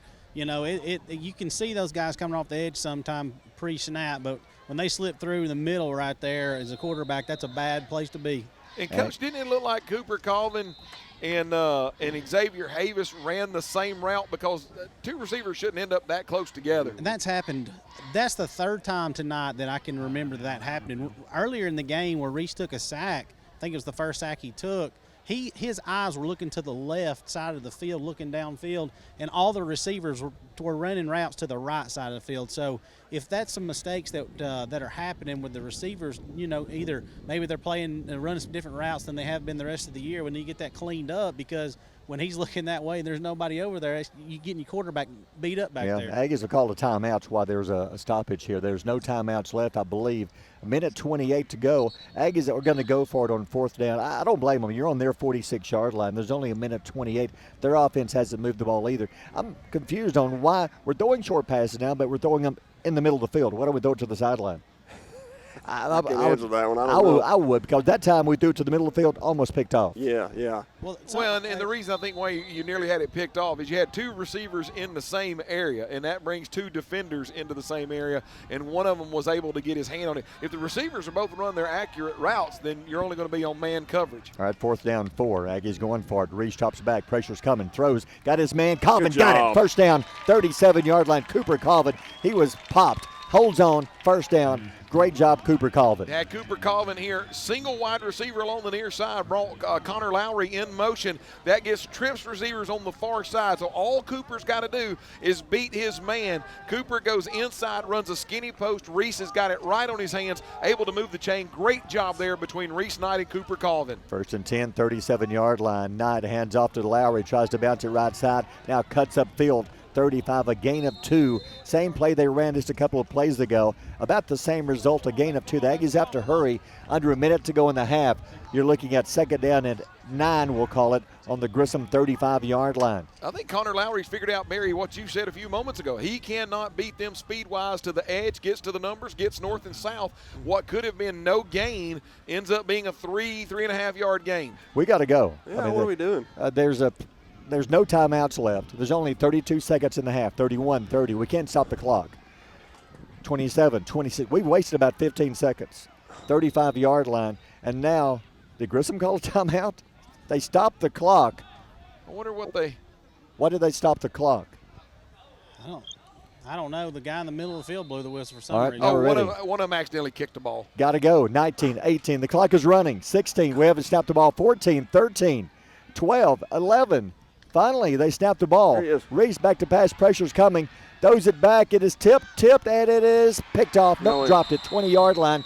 But the clock stops at 2 seconds. That was about 40 seconds off the clock we lost by not getting a play in. And, guys, I'm going to be honest with you, Coach. You're at field level. If they intercept that right there in front of you, they've got an entire sidelines that they may take that to the house, because there's only one wide receiver here along the near side with about 3 Grissom players in and around. Yeah, and Cooper had jumped and fell down, and then you had the quarterback was on his back, so that would have been bad, guys. We were lucky it was not picked off, but the Aggies wasted about 30, 35 seconds, Chris, because we could not get the play in. When we finally got the play in, then it took Reese took the offense too long to snap the ball. Yeah, I don't understand. I don't know. The offense was standing out there looking over here for a play. We weren't giving them one. Because we've only got time now for one play. You know they're going to send about 7 men after Reese. He's got to go to the end zone, and it's got to be a Hail Mary pass. We're 35-yard line. This is the last play of the half, 2.4 seconds. They're going to be coming, and he's going to have to unload. It's going to be tough to even get the ball to the end zone because they're going to be right in his face. Exactly. Well, and we're still doing this wind. Yeah. And the wind, it's blowing hard enough to where you're going to have to game plan around it. I mean, when you're going against the wind, you need to run maybe some reverse jet sweep. You're going to do something, short to the line of scrimmage, and then when you've got it to your back, you can throw it a little bit then, but right now you got to put together a plan going against the wind. Here we go. Grissom back in the prevent defense. He got 3 men standing around the 5-yard line. Reese drops back, has time, throws behind his man, intercepted. 20-yard line, 25 to the 30, 35-yard line, finally knocked out of bounds around the 40, and that will end the half. That one, the receiver will still go into the end zone. Reese threw it short, picked off, interception. Well, and Reese really didn't have a choice, Barry, and what happened is they brought a linebacker blitz on the backside. Reese knows I'm either going to take a sack or get rid of it, so he just gets rid of it with a hope and a prayer, and thank God that the the Grissom player on the interception, able to get knocked out of bounds. Good job, however, Barry, I know it was interception, and I want to give a little praise, not on the interception, but a great job by the right side of this offensive line, Gage Cornelius and Jace Golden, getting over here to knock that individual out of bounds. If not, it could be the Grissom band playing the fight song going into the locker room. Yeah. Wow, what a crazy world of events there over the last minute. The one positive was at least the Aggies began to move the ball there to end the half. We'll take a timeout. Aggie Band's up next. Stats and more. Halftime, it's Grissom 3, Albertville nothing. You're listening to Aggie Football on Power 107.5. Wilton. Hey folks, Tim Witt at Sand Mountain Toyota. Our goal is to be Sand Mountain's pre-owned vehicle destination. We strive to keep vehicles for every budget, and all of our vehicles go through a strict multi-point inspection by our award-winning service department. And don't forget, we're paying top dollar for your vehicle. We want to buy your vehicle. Sand Mountain Toyota, Highway 431 Albertville, or sandmountaintoyota.com. Your local Foodland Market. Your store for everyday low prices and weekly specials with savings on every aisle and friendly customer service throughout the store. We sell only the best USDA inspected meats. Our trained meat cutters offer fresh cut meats to your specification. Our fruits and vegetables are always fresh, quality and variety you deserve every day. Your local Foodland Market, where savings plus service plus selection equals satisfaction. Foodland, your football tailgating headquarters. When my dad wanted a new mower, he'd say, "Come on, buddy, let's go see Jim, our local Toro dealer." For service, I'd hear, "Come on, buddy, let's call Jim." So naturally, I got my mower here. Some things never change. Right, buddy? Well, some things. Real people, real support. You can't beat the personal service from your neighborhood Toro dealer. There's a Toro dealer like Jim in your town. Visit the helpful, knowledgeable staff at Bond's Appliance on Gunner Avenue in Gunnersville. Since 1952, Wilkes Tire and Battery Service in Albertville has been the best place to take your vehicle for service you can trust.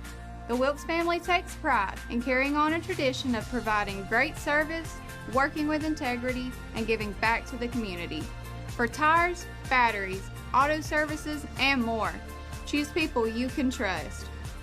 At Wilkes Tire and Battery Service, we get you started and keep you going.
People's Bank is my go-to place for banking. When you deal with People's, their goal is your success. Here at People's Bank, it's more about a relationship. I know my bankers, and I've got their cell numbers. I just call them. If we had been with a larger bank, we would have just been a number. We're supported 100% by People's Bank. They're our neighbor, they're our friends. We're part of this community. I went to People's Bank because I knew they were going to take care of me. People's Bank treat us like we're the most important client they have.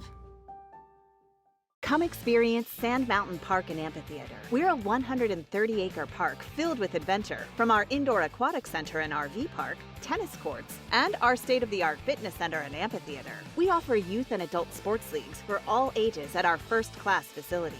Whether it's baseball, basketball, group exercise classes, playgrounds, or your favorite band in concert, Sand Mountain Park and Amphitheater has something for everyone. Join our effort to improve the health of our community and win the day at Sand Mountain Park. Since 1956 and through 3 generations, the C.A. Langford Company has provided crushed limestone, sand, asphalt, and more.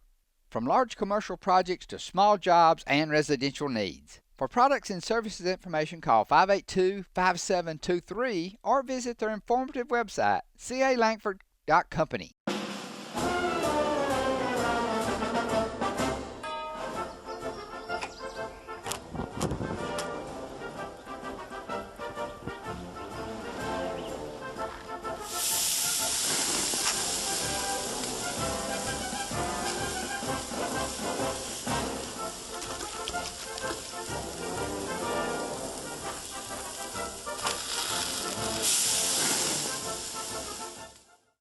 Marshall County Gas is a proud supporter of this community channel broadcast. Remember, gas does it better naturally. Take the wind at your back, at least for the third quarter, to try to give you something. Maybe the wind will help, at least maybe field position, maybe give you some field position in some way. If you can stop Grissom, make them punt 3 and out, you might get the ball around midfield. Yeah, I think Coach English is going to go opposite of what you said, Barry. He doesn't want the wind in the third quarter, hoping that his defense can kind of keep the game where it is, and that way in the fourth quarter you'll have your wind at your back if you were to have to tie with a game tying field goal. I would tell Mateo on this one because you kick the ball in the air. Keith, is the wind as strong on the field as it is up here? It has picked up in the last probably 7 minutes, 6 minutes. It has absolutely kicked up hard. I need one of those snow cone looking covers for this microphone. This thing is eating the wind up, making all kind of noise. I know it is. If that wind's going to aggravate that ball so much, Barry, and they're going to get good field position, why not throw a little trickeration out here and try to go with an onside kick? Love it. Absolutely love Keith, that. why don't you go grab the goalpost and do a Jim Cantori and let your legs fly in the air and we'll get a shot of you. We're ready to go. The Aggies will kick off. Grissom, nobody back deeper than the 20-yard line, knowing this ball cannot make it to the 20. You're looking at a 15, 20-mile-an-hour breeze. Here's the kick. The wind kills it, and it's going to go out of bounds at the 35. So it's going to be their ball, 35-yard line, regardless. Yeah, and they're going to get 5 yards, I think, added. Don't they get 5 yards added because it went out of bounds, and the Grissom player did a great job of not touching it, letting it roll out of bounds. Guys, I was in line when that ball was kicked. Me and Andy Howard standing down here looking at it. That ball moved 7 yards in the air and ended up going out of bounds. The wind's absolutely going to affect this thing down here in second half. What if that would have checked up when it hit the ground and rolled backwards? It was going to. If it had stayed in bounds, we could have recovered it because the wind is probably like a 15, 20-mile-an-hour gust at times right now. It is brutal. Here we go. Grissom with the ball first. They'll have it on the 38-yard line, 3-0 lead. They're sitting on their 38. Quarterback out of the gun. One back beside him. Quarterback hands off, first man through. Not much room, 39, 40-yard line. Ramirez there. Ramirez grabs him. He's also grabbing a lineman. He helps out. I tell you, Felix, Elijah Felix has played a great game so far here in the first half for the Aggies, and he starts off with the tackle right there. Yeah, it looks like we got an Aggie coming up really gimpy, guys. Looks like that's number 25. Evan Jordan, yep. Yeah. Evan Jordan kind of got caught up in the wash with some wide receivers. Coaches see that. They're going to sub that out. That way we don't have an injured player on the back end. Underneath handoff, offensive line for Grissom, able to get underneath the pad level. You gain him about 4, Barry. Evan Carr checks in. Second down and 6. Hands off up the middle. Tries to bounce it right side. Nope, they got it in the middle of the Aggie defense. They stop him, but he's going to get a little push there at the end. to the 43-yard line, a gain of a couple. It's going to be 3rd down at about 5. Again, the middle of the Aggie line, you've got Staten and Ramirez and Bagwell making that stop. Yeah, those guys are doing a phenomenal job of keeping everything in front of them, log jamming everything in front of them, and that's allowing Isaac Henderson, Xavier Havis, and those guys to run the lanes downhill to make those tackles. But Barry, once again, both coaches talked about how crucial 3rd downs are. Here we are with 3rd down for Grissom. 3rd down and 5 on the 43-yard line. Out of the gun, 3 men wide right side. Big 3rd down call. You stop on here, you get the ball back in decent shape, maybe. Here comes pressure. Hands off in backfield. Got him. 45-yard line. He came around the end. Isaac Henderson tackles him. A gain of a yard. It'll be 4th and about 4. Yeah, it was a great job by Isaac Henderson. Timed the snap on the backside. Knew it was going to be an underneath handoff because their best player right now is Javion Roscoe. Underneath handoff coming here along the near side. And with that great timing of that play, Henderson from the linebacker blitz on the backside able to run him down from behind, cut him down about 3 yards short of the 1st down. Well, the wind's picking up big time. Not sure about you, Paul, but I may have to get in the barn. 4th down and 4. He's blowing my drink around, blowing my papers around. Here's the kick with the wind at his back. Wow. It's going to drive him back to the 18. Good job. That's a great job by Connor Lowry. Yes. He probably saved us about 10, 15 yards, Keith. Yeah, either it was going to go down to the 1. It may have rolled out of the back of the end zone, though, the way that wind's blowing that football. But that come back to bite him in the first half where he let one roll down to 2. So that was a good job by him. Go ahead and get that one caught and get us some good field position. So the Aggies will start 1st down, 19-yard line. They held Grissom 3 plays and punt. 3-0 Grissom on top. Early 3rd quarter, Aggies with the ball for the first time. Let's see if they made any kind of adjustments at the half. You're going into the wind. You definitely cannot throw it deep right now. Your only chance of throwing it has got to be short. Menendez checks in. 2 Aggies wide left, 2 to the right. Nobody in the backfield. I think is that Connor Lowry has come in. Connor, the Wildcat, the snap to Connor. He bounces at 23-24, stiff arm. They're going to Connor, the little Wildcat. Now we know he is now the official backup to Reese, so he gets a snap. Connor picks up, they're going to spot it about 6-7 yards, a gain of 6. Yeah, that was a great job, and a new wrinkle coming out of the halftime locker room. We've been giving them a lot of Reese Knight, and then we come out, first play out of the locker room offensively goes to Connor Lowry. Snap it back to him. He's got a little bit better wheels when you talk about getting to the outside with speed. Big time 6-yard gain on 1st down. Same formation again. Connor, no backs in the backfield. He's the only back. He's the quarterback. They're going to run the Wildcat. Connor fakes the handoff, tries to bounce it left side. They've got him. They were waiting on him that time, and they sack him. The yards he made up on the first play, he just lost all of them back right then and then some. It's going to be 3rd down at about 12. Backside defensive end, Barry, number 7, Jalen Edwards. Actually, he's outside linebacker. Brings all 6'2", 230 pounds to the party.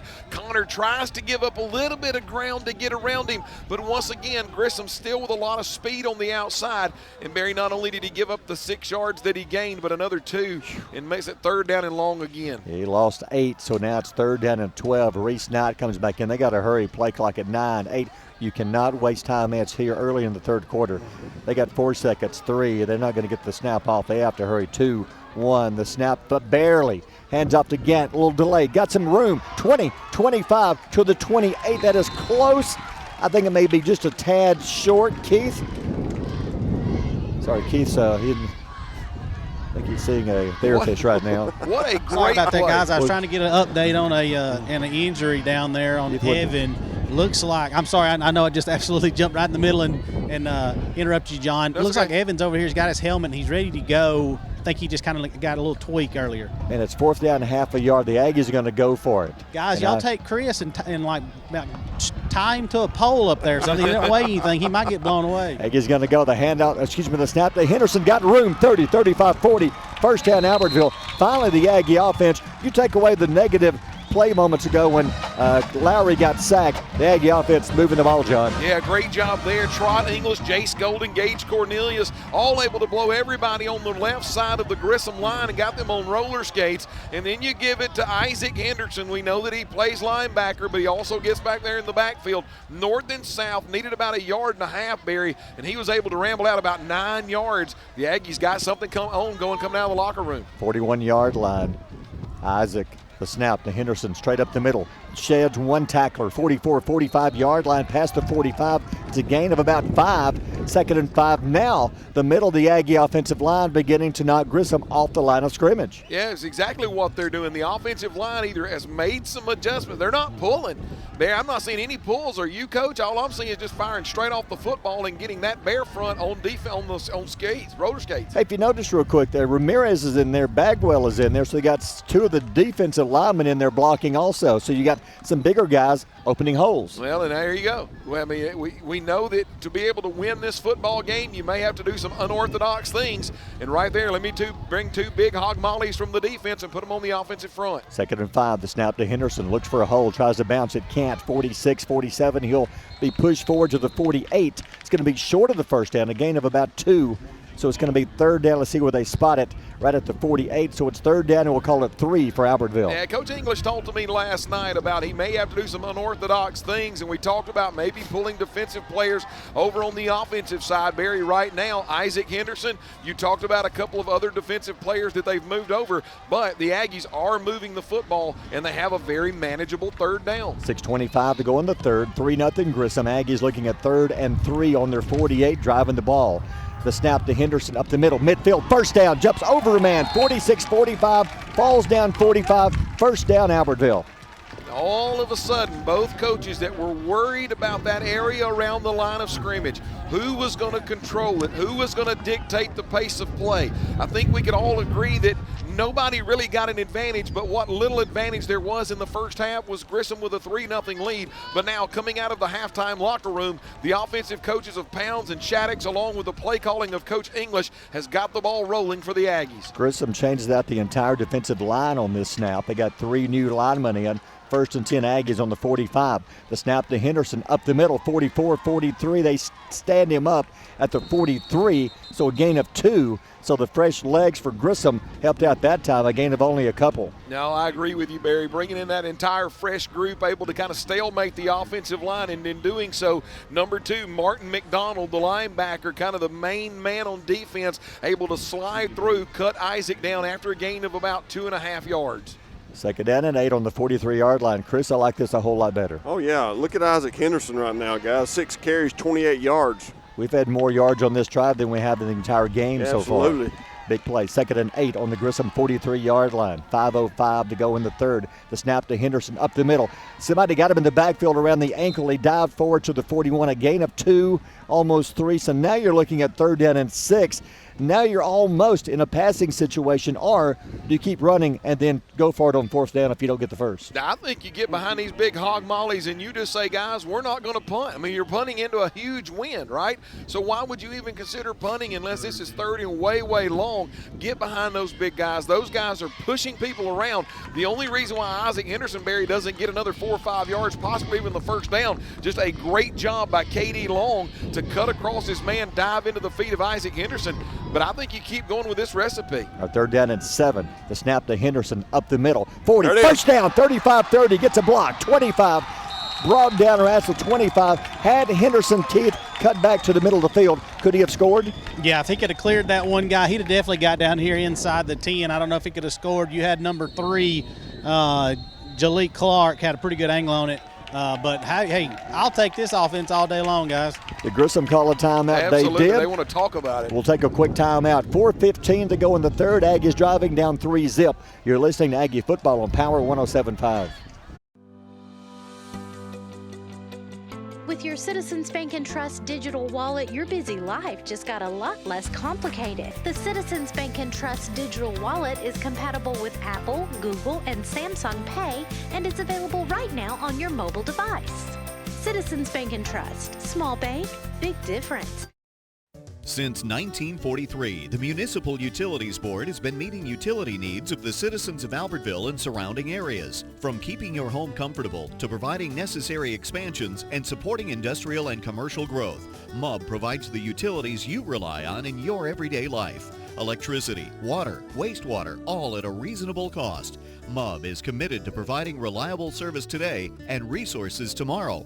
MUB is proud to be a supporter of this community channel broadcast.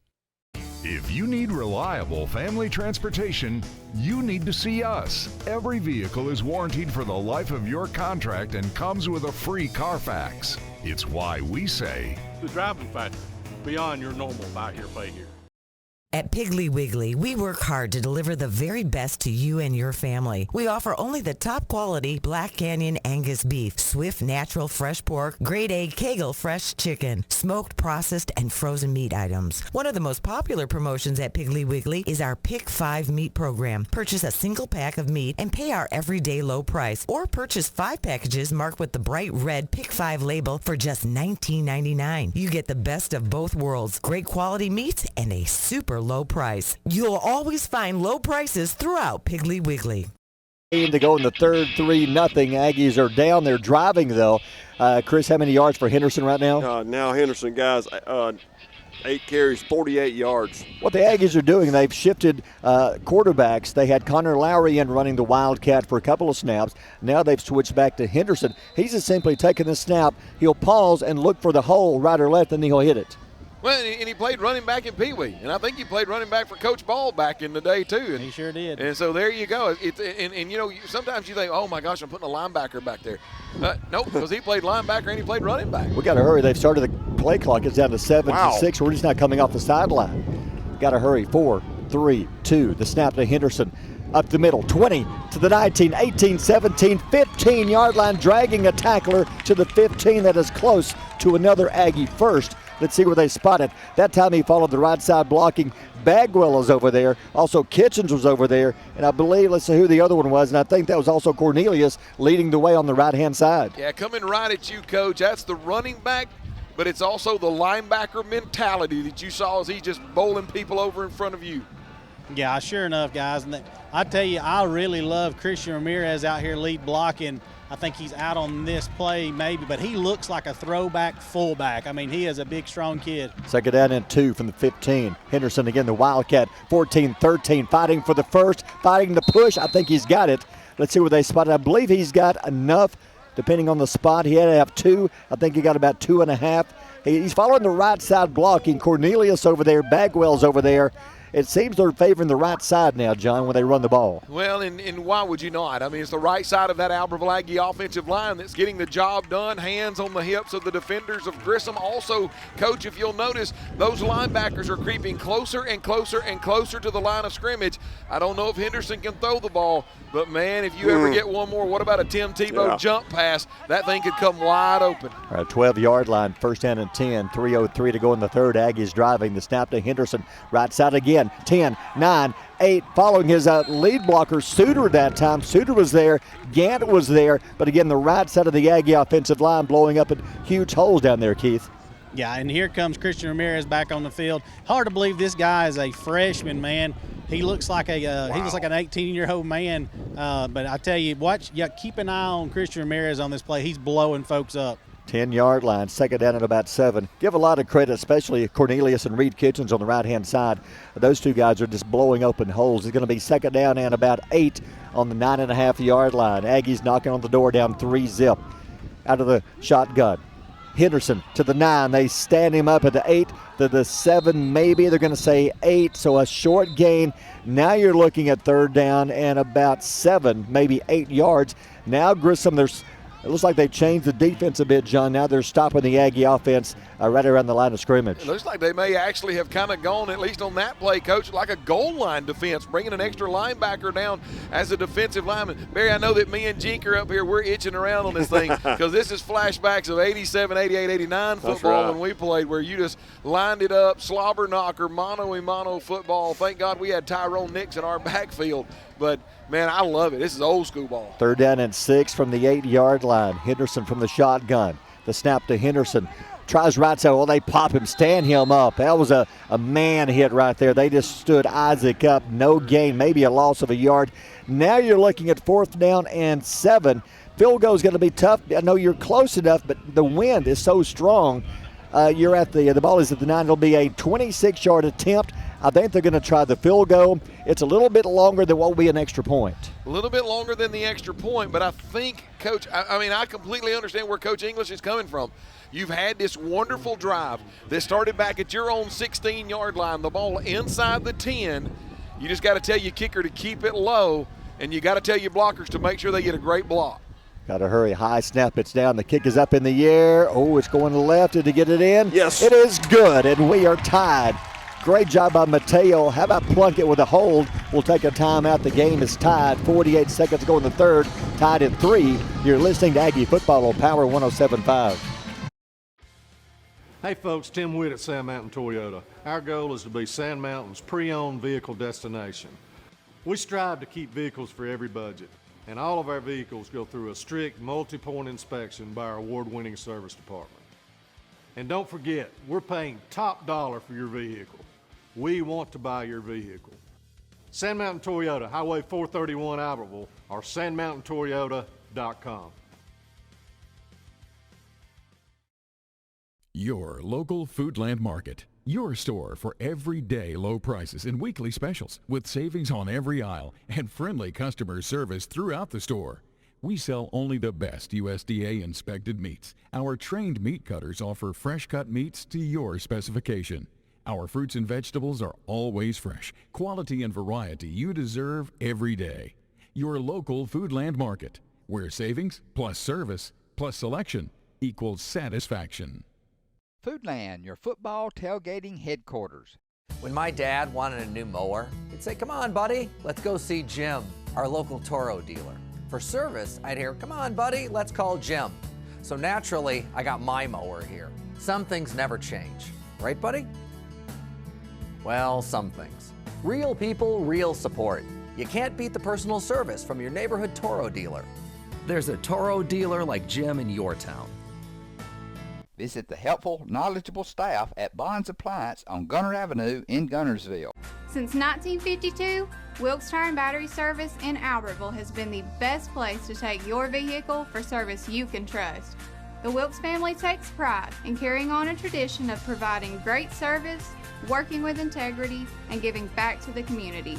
For tires, batteries, auto services, and more, choose people you can trust. At Wilkes Tire & Battery Service, we get you started and keep you going. Yeah, the game is tied. How about that drive? Here's your Gilbert and Ball Ford scoring summary. Very impressive drive, John. No, starting at your own 16-yard line. And guys, remember that Connor Lowry caught that punt so the ball didn't get deeper in the shadow of our own goalpost. 15 plays and 64 yards later, Mateo from the 16-yard line able to rip a 26-yard field goal. Barry, we're getting here late in the third quarter, but Albertville has been able to draw even 3-3. Chris, how about Henderson on that drive? Yeah, Henderson carrying the Aggies right now, guys. 13 carries, 62 yards. All on that drive, basically, pretty much. Exactly. That was impressive. Just nothing more than just snap it to the quarterback and let him go. Is he the number one leading running back for both teams right now, Gene? Yes, he is. I figured so. All right, Mateo will kick off the win. Grissom has the win for 48 more seconds. Win is a factor right now. High kick. Win has caught it. Fair catch call for the 28. So good job of Mateo. So kick. Grissom starts on the 28. 1st and 10, 48.6 to go in the third, and we are tied at 3. They've got the wind for 48 more seconds, and as strong as the wind is, it's going to be a big factor in the fourth quarter. Oh, yeah, absolutely. To give credit to Coach English for choosing to take the win in the third, because we did nothing more than just run the ball, so we didn't need the wind as far as trying to throw the ball. Wouldn't it be funny if you went old school and Albertville kicks a field goal to win 6-3 with a win in the fourth quarter? Yeah. I'm just saying, so just throw back to old school football. Let's see if Grissom tries to do the same and run the ball. Carter out of the gun. One back beside him. 1st down and 10 from the 29-yard line. Carter hands off, bounces around, bounces right side. Got some room. 35-40, breaks a tackle. 45-47, midfield to the 48. He broke a couple of tackles.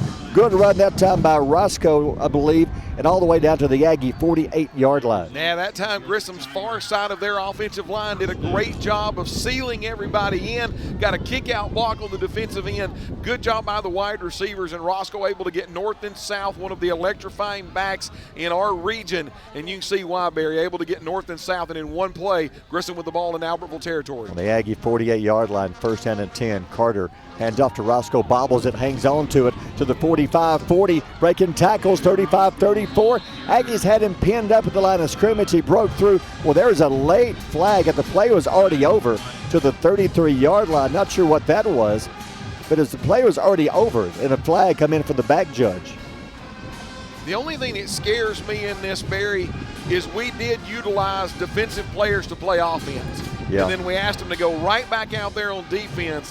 And in 2 plays, Grissom's been able to go all the way from their own 28-yard line all the way into the 33-yard line.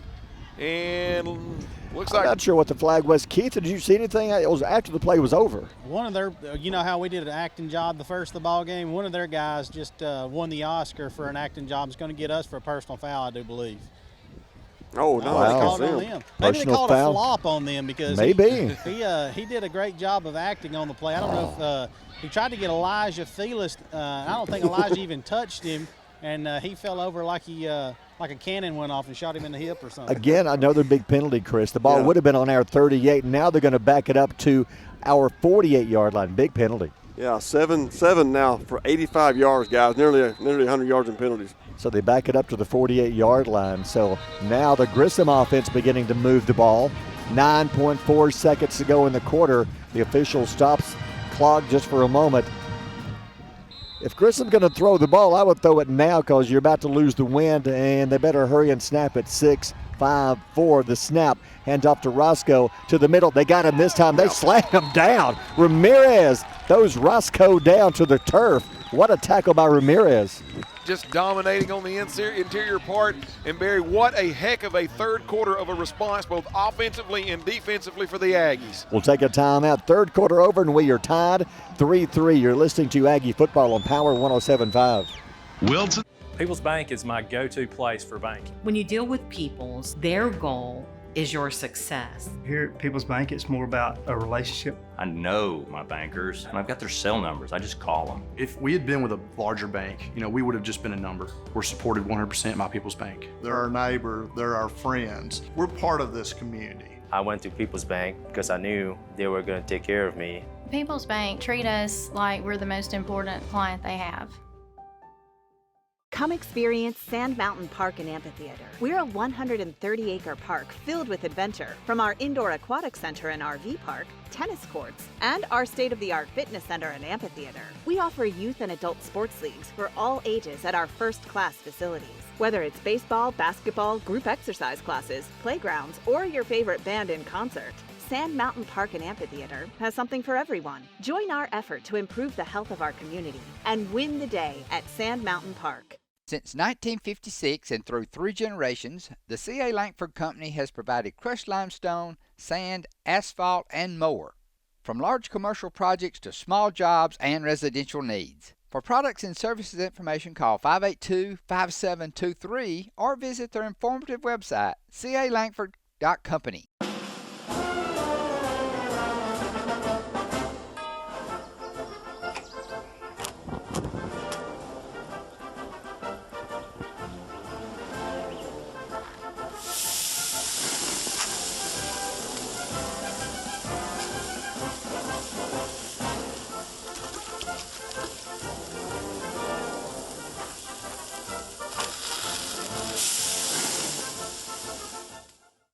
Marshall County Gas is a proud supporter of this community channel broadcast. Remember, gas does it better naturally. Welcome back.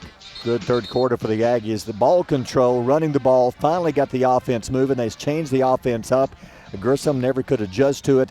Aggies score with a field goal, 3-3 with 1 quarter left.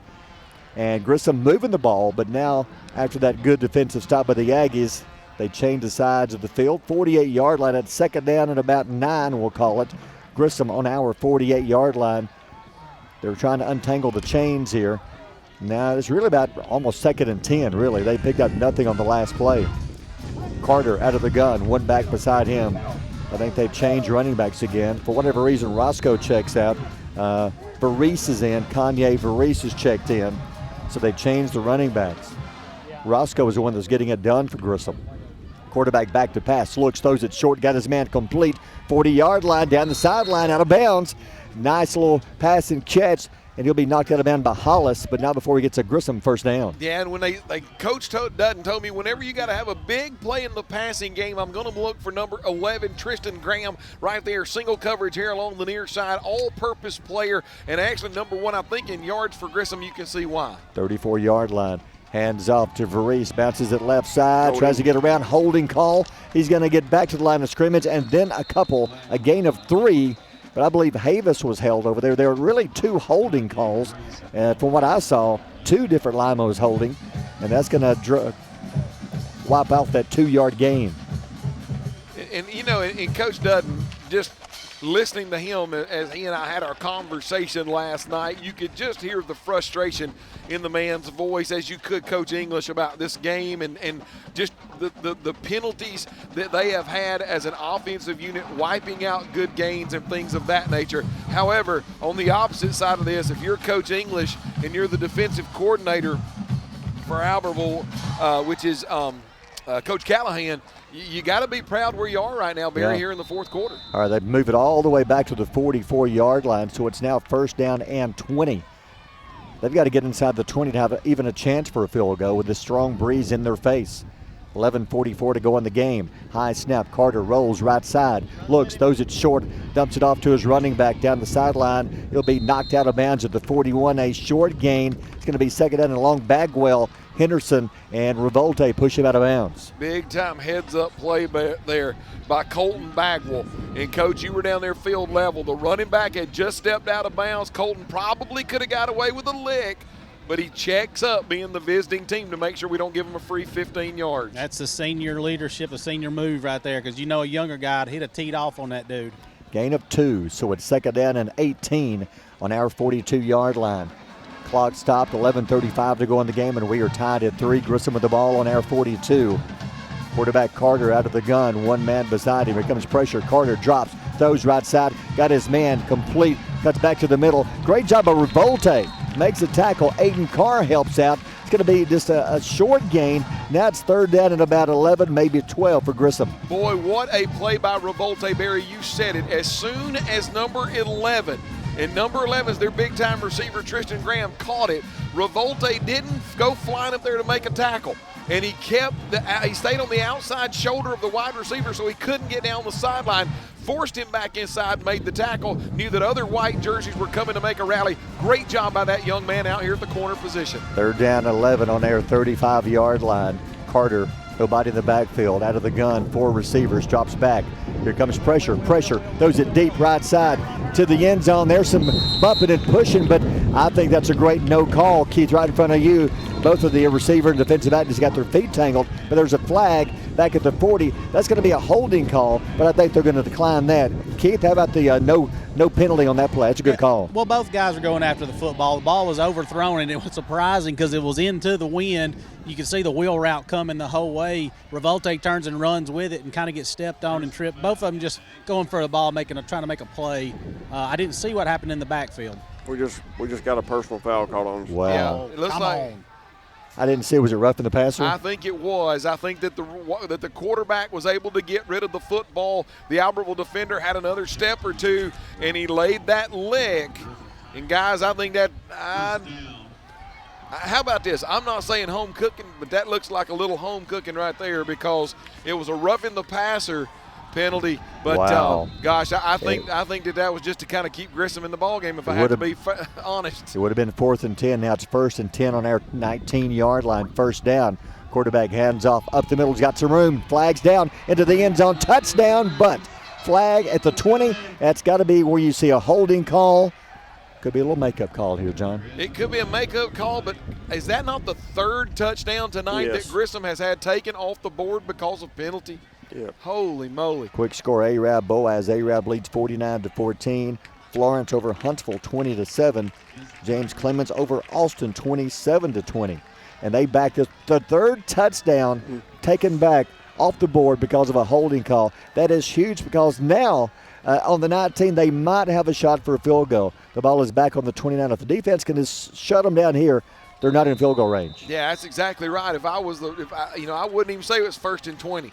I would tell my guys it's 1st and 10. Don't even let them get to the beginning of the chains because, as you said, Barry, with that wind blowing in the face, the kicker not having it in his back going to be at a very big disadvantage. 1st and 20. Carter drops back, quick, throws left side, got a wide receiver screen. There was a block in the back, 25 to the 24-yard line. He gets some of it back.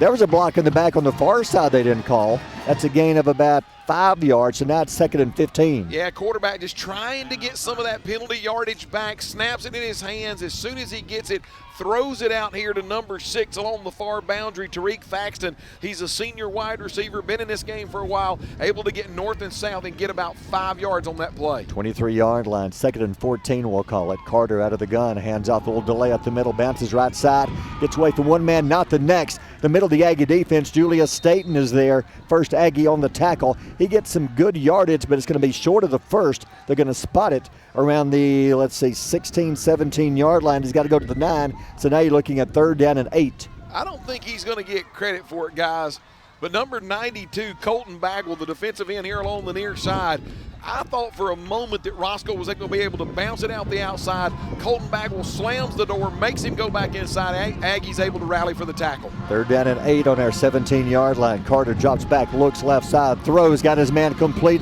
They're going to push him back. It is close, depending on forward progress. Where they're going to give him progress to, because he had to get to the, 9-yard line, Keith, for a first. They're going to give him the 10, is that right? So they're going to give him about the 9, a little over a 9.5. So it's just shy of the 10. 4th and a yard on the 10-yard line. You know, we haven't seen their big bowling ball in a while. Big number 10, I think, why are they not putting him in? Because he's like the big running back. He's not coming in. 4th and a yard, and they're going with it out of the gun. Kind of a shocker, out of the shotgun. 4th and a yard. Quarterback keeper, hands off, up the middle. They hit at the line. It's going to be close. I think he's got enough. Keith, does he have the first? I believe he does. It looks by the spot that he does have the first down. Wow, they got a good push there by the middle of the offensive line. So with 8:38 to go in the game, they're going to give him the first. Well, that's a horrible spot. They're showing between the 9 and the 10. Wow. This guy on this side gave him about the 10.5. Yeah, what about that? Boy, howdy. Albertville Aggies defense able to hold. I don't even think they're going to get a measurement on this. Yeah, they're going to measure.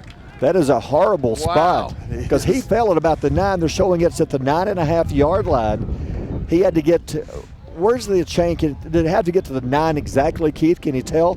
No, he had to get. Where's the yellow stripe at from the monitor? Can you tell? Yeah, I know, right? Yeah, the tip of the football looks like it needed to get to the 9. I don't think he has it then. The ball is right around the 9.5. It's going to be close. That was an awful spot. And look, Aggie fans on one side standing, Grissom fans across the way standing. Here's the measurement. They're going to pull the stick, Barry. Didn't get it. Yeah. Oh my goodness. Barely. You talk about link of a chain. Oh my gosh. Barry, that's, the white part on the nose end of the football, just literally the nose end of the football saves the Grissom drive. I'll be honest, I think they got a bad spot. I thought he had the first down anyway. Yeah. Guys, we need one of those turnovers right here, guys. We need one really I don't think we've had a turnover. Well, we had the one turnover. Yeah. That's right, one turnover. Okay, Grissom's on the 9.5-yard line. 1st and goal. They put their big running back in there out of the gun. They snap it to him, 8-7. He is cut down at the line of scrimmage. The middle of the Aggie line, somebody went low. That was Henderson. Isaac Henderson, boys. That's a grown man meeting a grown man in the hole, and Isaac got the best of him on that one. K.D. Long picks up a yard. We'll give him yard and a half, so it's 2nd and goal now from the 8. But guys, J.J. Staten and Ramirez.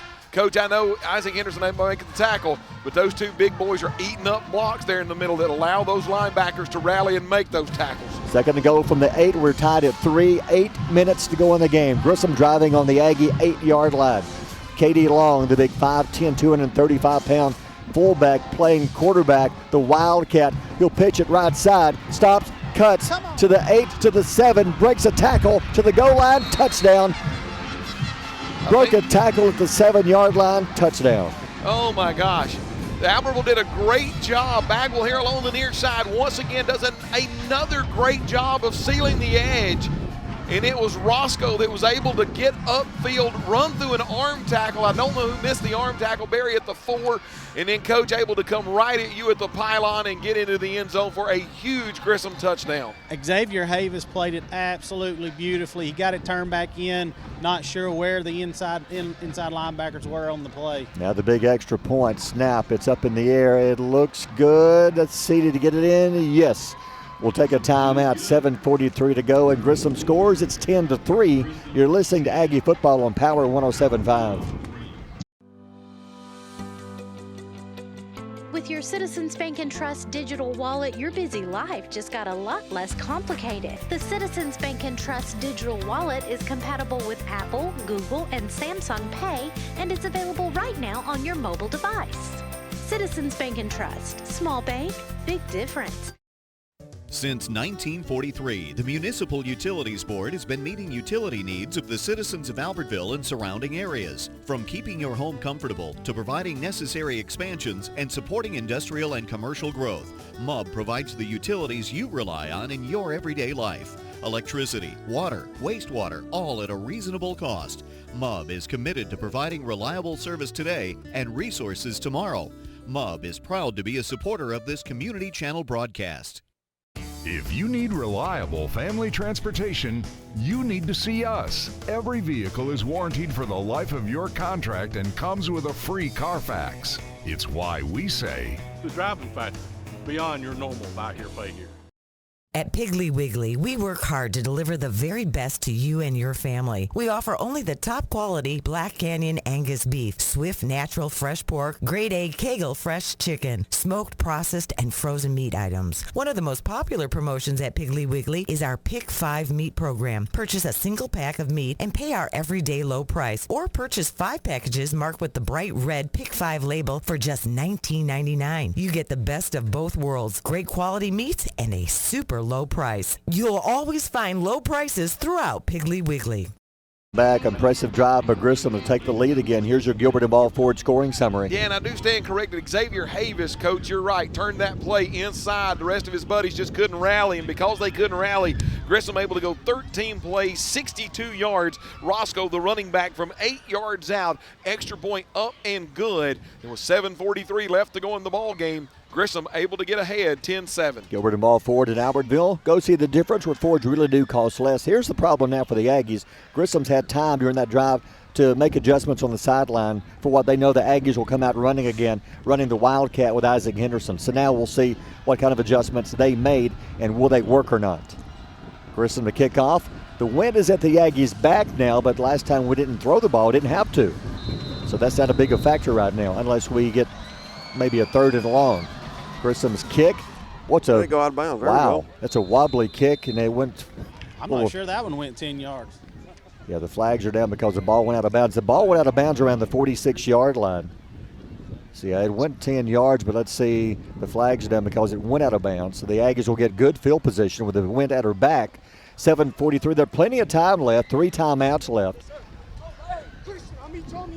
So we're almost set to go. Let's see, they're going to move the ball. They're going to say officially 49-yard line. Well, that's a big break, Chris. We only have to go 51 yards.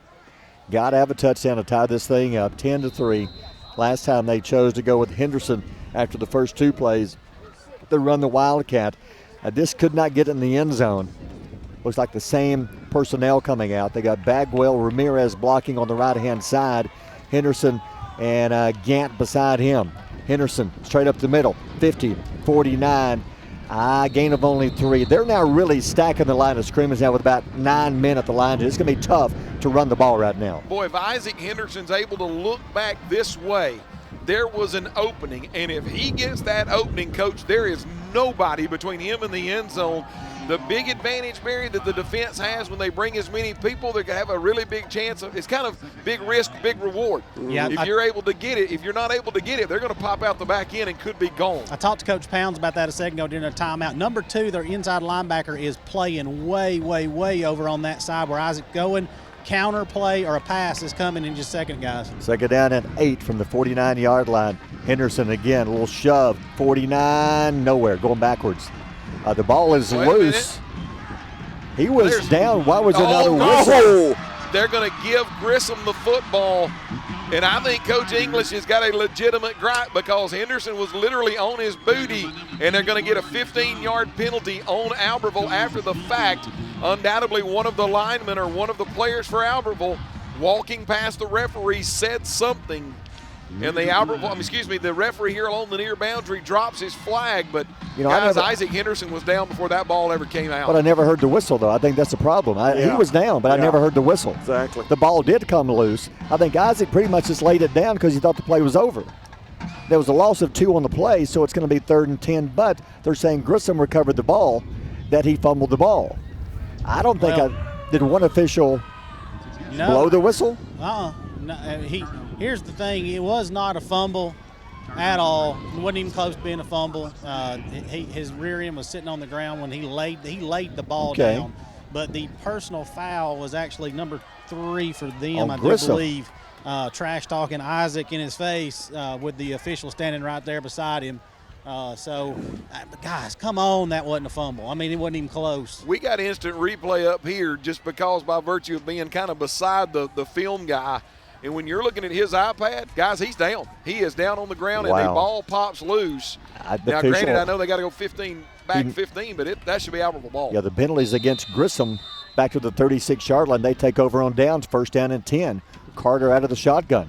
Carter, quick pitch, left side, stops, cuts to the middle. 35, 40, 45. And now our defense cannot stop their offense. They've been moving the ball, just running it. That time a good run, a gain of is enough for a first to the 45. I think the problem a while ago was I never heard a whistle. Nope. I think the ball, he was down, he got up and laid the ball down, then they never blew the whistle. That's the problem. They didn't blow the whistle. Why, I don't know.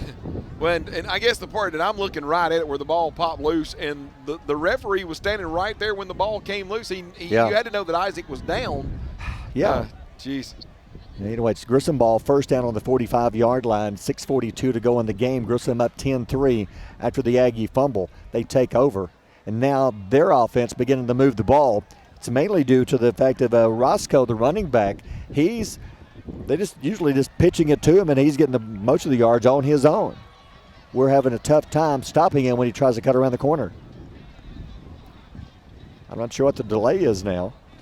The chain gang had messed something up down here. Looks like they're moving them. Okay, so they're saying it's going to be 2nd down and 2. They'd already moved the chain, so it's 2nd and 2 at the 45-yard line. Quarterback Carter, Roscoe beside him. 6:35 to go in the game. Carter hands it to Roscoe. Stops, cuts it, left side's got the 1st down. Midfield to the sideline. They'll push him out of bounds at the 47. Again, Elijah Felis. Good job running him out of bounds, but it'll be another Grissom 1st down. They'll move the chains. Clock stops as he goes out of bounds with 6:26. Reed Kitchens actually had a good, line to be able to make that tackle here along the near side. But credit Roscoe able to bounce outside, get away from Kitchens, and then, as you said, Barry, get north and south, move the chains, put the ball in Albertville territory. Well, Aggies need a turnover. Ball is on Albertville's 47-yard line, 1st down and 10. Grissom moving again. Carter hands up, bobbles it, almost dropped it. Got him in the backfield. Kitchens will wrap him up. That little bobble gave Kitchens a chance to break through, wrap him up. Behind the line of scrimmage, a loss of 2. No, you're exactly right, Barry. Underneath handoff, and the running back, if there's anything that you couldn't happen right now if you're Grissom, is to fumble that. So he was making sure that he secured the football, but as you said, that moment of securing the football, Kitchens able to come down the line of scrimmage and make a big tackle for a loss of 2. 2nd and 12, the ball at midfield. Grissom with it. Aggies almost came across. Boy, they almost gave them 5 yards. Grissom using all the clock they can. Play clock at 10, 9, 8, game clock at 5:45 left. Grissom with a 10-3 lead. Quarterback hands off up the middle. Almost broke through. Henderson got him around the neck. Holds on to him. Also a good job in the back, the secondary. Evan Carr comes up. It's a decent game, but it's 3rd down and long. 3rd down and about 8. Looks like we got a player getting up slowly out of that pile, out of that scrum. That looks like Colton Bagwell, but he's a man among boys out there as he continues to play. Once again, Isaac Henderson able to, what do you say about the young man that just makes tackle after tackle after tackle and wants to be the gladiator in the arena? Make it 3rd down and 6. They give him a good spot to the Aggie 43-yard line. 5:09 left. Grissom 3rd down and 6. Big call. I don't think they would go for it here on 4th. Fakes the handoff. Quick throw left side. Tipped away. Almost picked off by Plunkett. What a defensive play. He put the arm around Keith, knocks the ball loose, incomplete, 4th down. How about that play? Hey, that's how you teach him to do it. You ride him with that left hand on his hip, and then you make a play with that right hand so it's away from his body. No chance of getting him pass interference on the play. Great job by a senior on the play. Grissom going to punt into the wind. The ball is on our 43. That was a huge 4th down play, or 3rd down play. There's 4:58 left. The game clock is stopped. So with the wind still whipping it up, 10, 15 mile an hour gust in his face, the snap, plenty of time. High kick, short kick, the wind just kills that punt. Takes an Aggie bounce back upfield to the 21. Aggie football, there's still 4:48 left, 3 timeouts. You're down 10-3.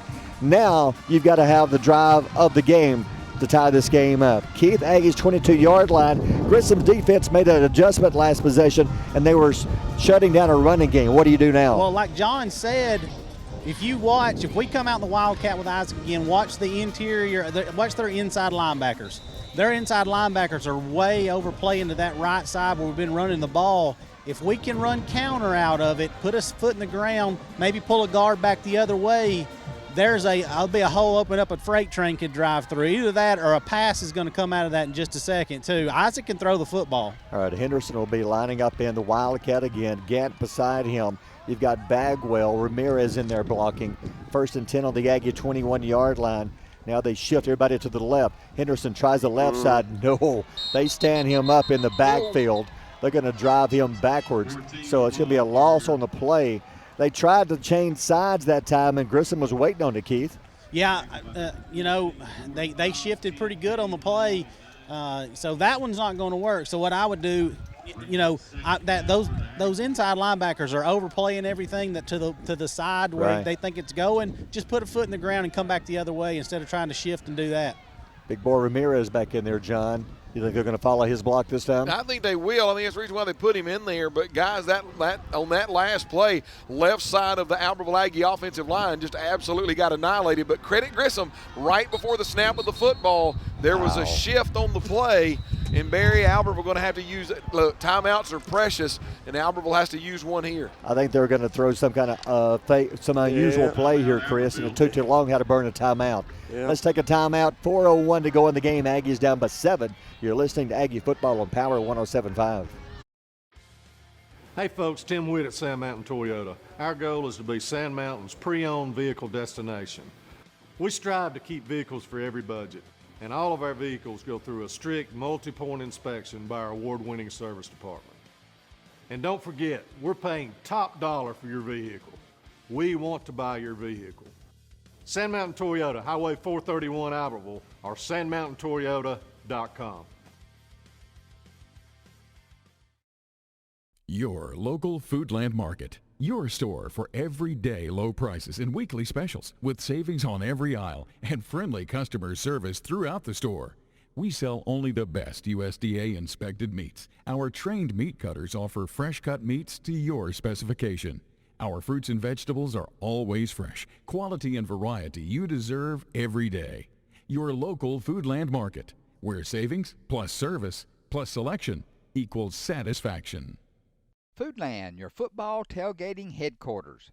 When my dad wanted a new mower, he'd say, "Come on, buddy, let's go see Jim, our local Toro dealer." For service, I'd hear, "Come on, buddy, let's call Jim." So naturally, I got my mower here. Some things never change. Right, buddy? Well, some things. Real people, real support. You can't beat the personal service from your neighborhood Toro dealer. There's a Toro dealer like Jim in your town. Visit the helpful, knowledgeable staff at Bonds Appliance on Gunner Avenue in Gunnersville. Since 1952, Wilkes Tire Battery Service in Albertville has been the best place to take your vehicle for service you can trust. The Wilkes family takes pride in carrying on a tradition of providing great service, working with integrity, and giving back to the community.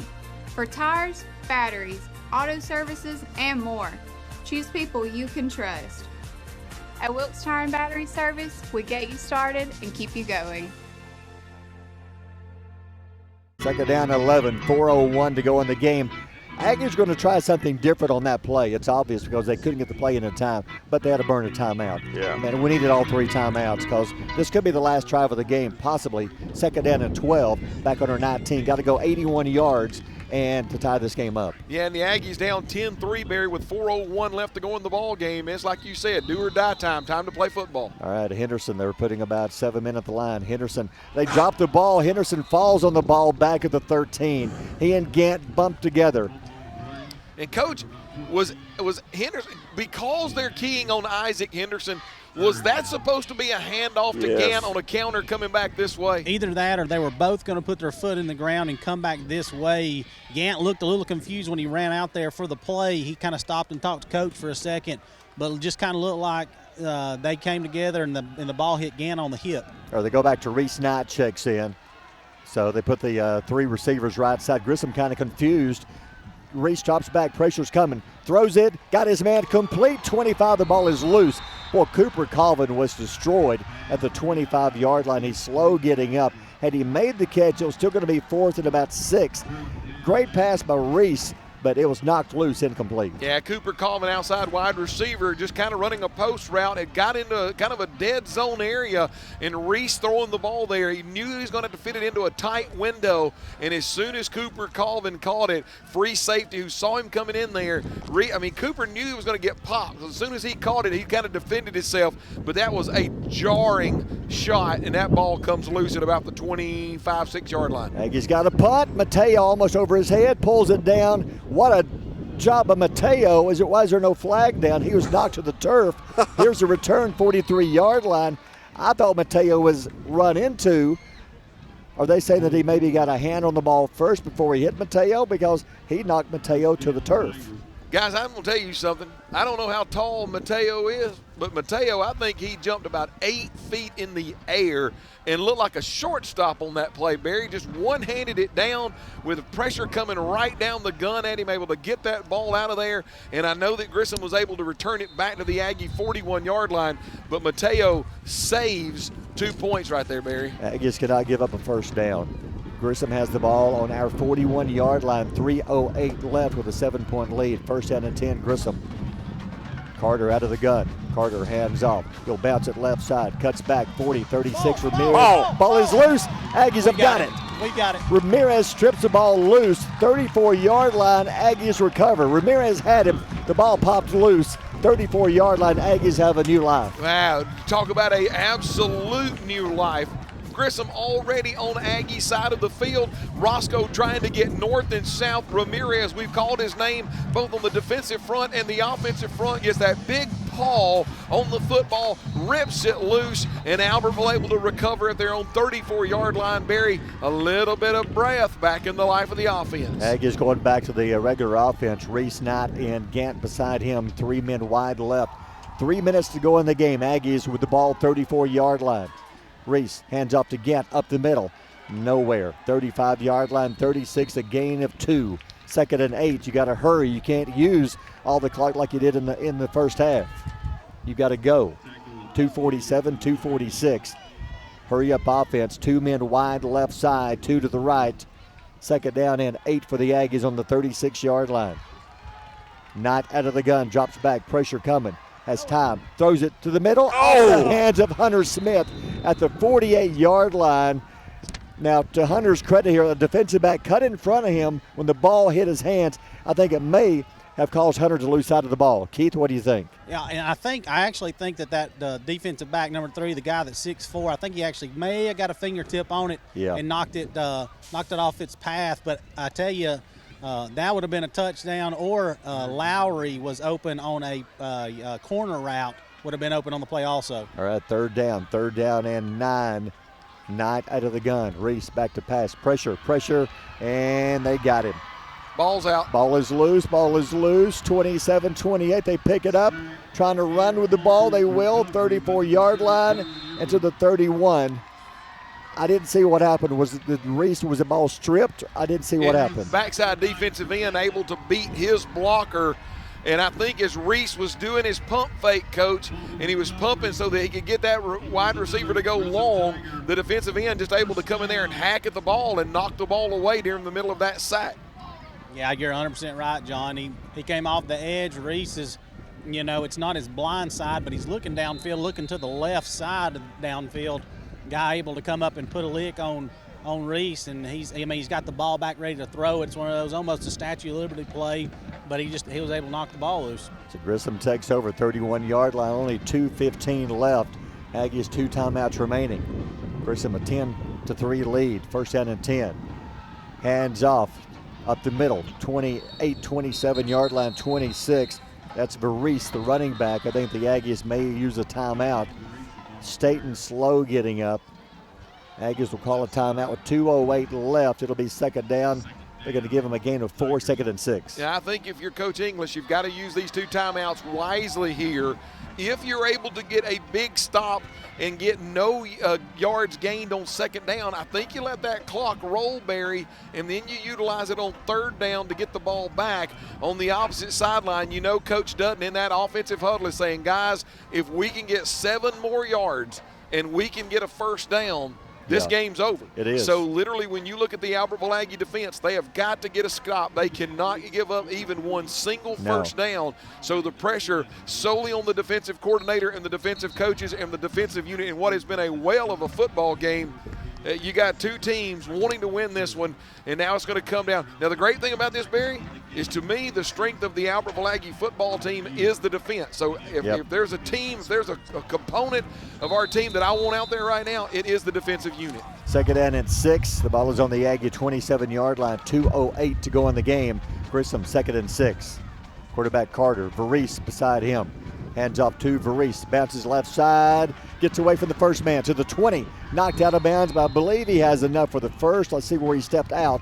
If he does, that's going to be tough for the Aggies to win this one. We're down to, 2 timeouts.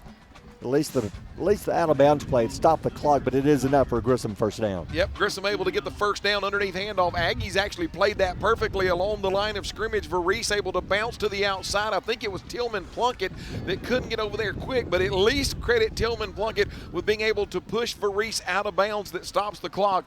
But now it's first down in the Aggies with only 1 timeout remaining. First and 10, 2:02 to go in the game. Hands off straight up the middle, 16 to the 15. Henderson, they stand him up. It's going to be a short gain, a gain of a couple. It's going to be a gain of maybe 2 to 3. Aggies will use another timeout. I think that should be their that final should be timeout. Yeah, because they used one when they were on offense earlier. Yep. That's the second one they've called, so now the Aggies out of timeouts. And there's 1:54 left. There is a chance of getting the ball back one more time unless they get another first down. They get one more first down, Chris, it's over. Oh, yeah, it definitely is. And Go back to the last time the play Aggies. If you notice on third down when we were going to run a pass play, Grissom had switched back to the regular defense. Had we noticed that and put Henderson and the big guys in there quick, I think we could have run the ball on that third down play. Grissom was not looking for that. They're looking for Reese to throw the ball. Exactly. I think you're right. Barry, what about this? Here's my coaching hat, right? So Aggies have no more timeouts, right? It's going to be second down. So if you take a knee, you're going to run about at least a minute off the clock. Then do you even attempt a field goal? You know what I'm saying? I would just be scared of handing it off to the running back because we've already had here late in this game, both teams have fumbled the football. Roscoe is back in the game at second down and 7 for Grissom. 1:54 left. Grissom on our 15-yard line. Quarterback hands off to Roscoe. He'll bounce it left side, cuts back. Aggies will wrap him up. No gain at all. You got 2 or 3 Aggies. Kitchens is there, Ramirez there. It's going to be a short gain. Clock, as soon as they spot it now, the play clock is running. 1:39 left. And, Coach, did you see Varese that time? A few moments ago, he bounced outside, and Tillman Plunkett pushed him out of bounds. That time, as he bounced it outside, got to the sidelines, did you see he just kind of laid down there in the field of play? Yeah, I think he'd been coached up on that one after that last one. It's just one of those headsy moves by a football player. It's been coached up. It's smart, stay in bounds, let that clock run. Third down and 8, 1:14, 1:13. Grissom on our 15-yard line, third down and 8. Aggies out of timeouts. Carter hands off, bounces right side. He breaks the tackle, 15 to the 10 to the 5, and he will score. No flags down this time. Yeah, I thought we had a hold back to the inside, Barry. Man. So that one will do it. Gets into the end zone. They've had 3 touchdowns called back in the game because of penalties. That time, no. This time he bounced it off right side. Give a lot of credit to the running back. There was nothing there in the middle. He hit the line, bounced it off right side, and speed gets him into the end zone, and it's 16-3. And it was a well-blocked play, Coach, coming right at you. Wide receivers did a good job of blocking. Offensive line sealed. He's able to get the corner and go into the end zone. Kick is up, and it is good.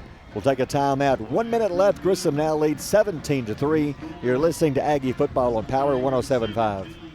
People's Bank is my go-to place for banking. When you deal with People's, their goal is your success. Here at People's Bank, it's more about a relationship. I know my bankers, and I've got their cell numbers. I just call them. If we had been with a larger bank, we would have just been a number. We're supported 100% by People's Bank. They're our neighbor, they're our friends. We're part of this community. I went to People's Bank because I knew they were going to take care of me. People's Bank treat us like we're the most important client they have. Come experience Sand Mountain Park and Amphitheater. We're a 130-acre park filled with adventure. From our indoor aquatic center and RV park, tennis courts, and our state-of-the-art fitness center and amphitheater. We offer youth and adult sports leagues for all ages at our first-class facilities. Whether it's baseball, basketball, group exercise classes, playgrounds, or your favorite band in concert, Sand Mountain Park and Amphitheater has something for everyone. Join our effort to improve the health of our community and win the day at Sand Mountain Park. Since 1956 and through 3 generations, the C.A. Langford Company has provided crushed limestone, sand, asphalt, and more. From large commercial projects to small jobs and residential needs. For products and services information, call 582-5723 or visit their informative website, calangford.company.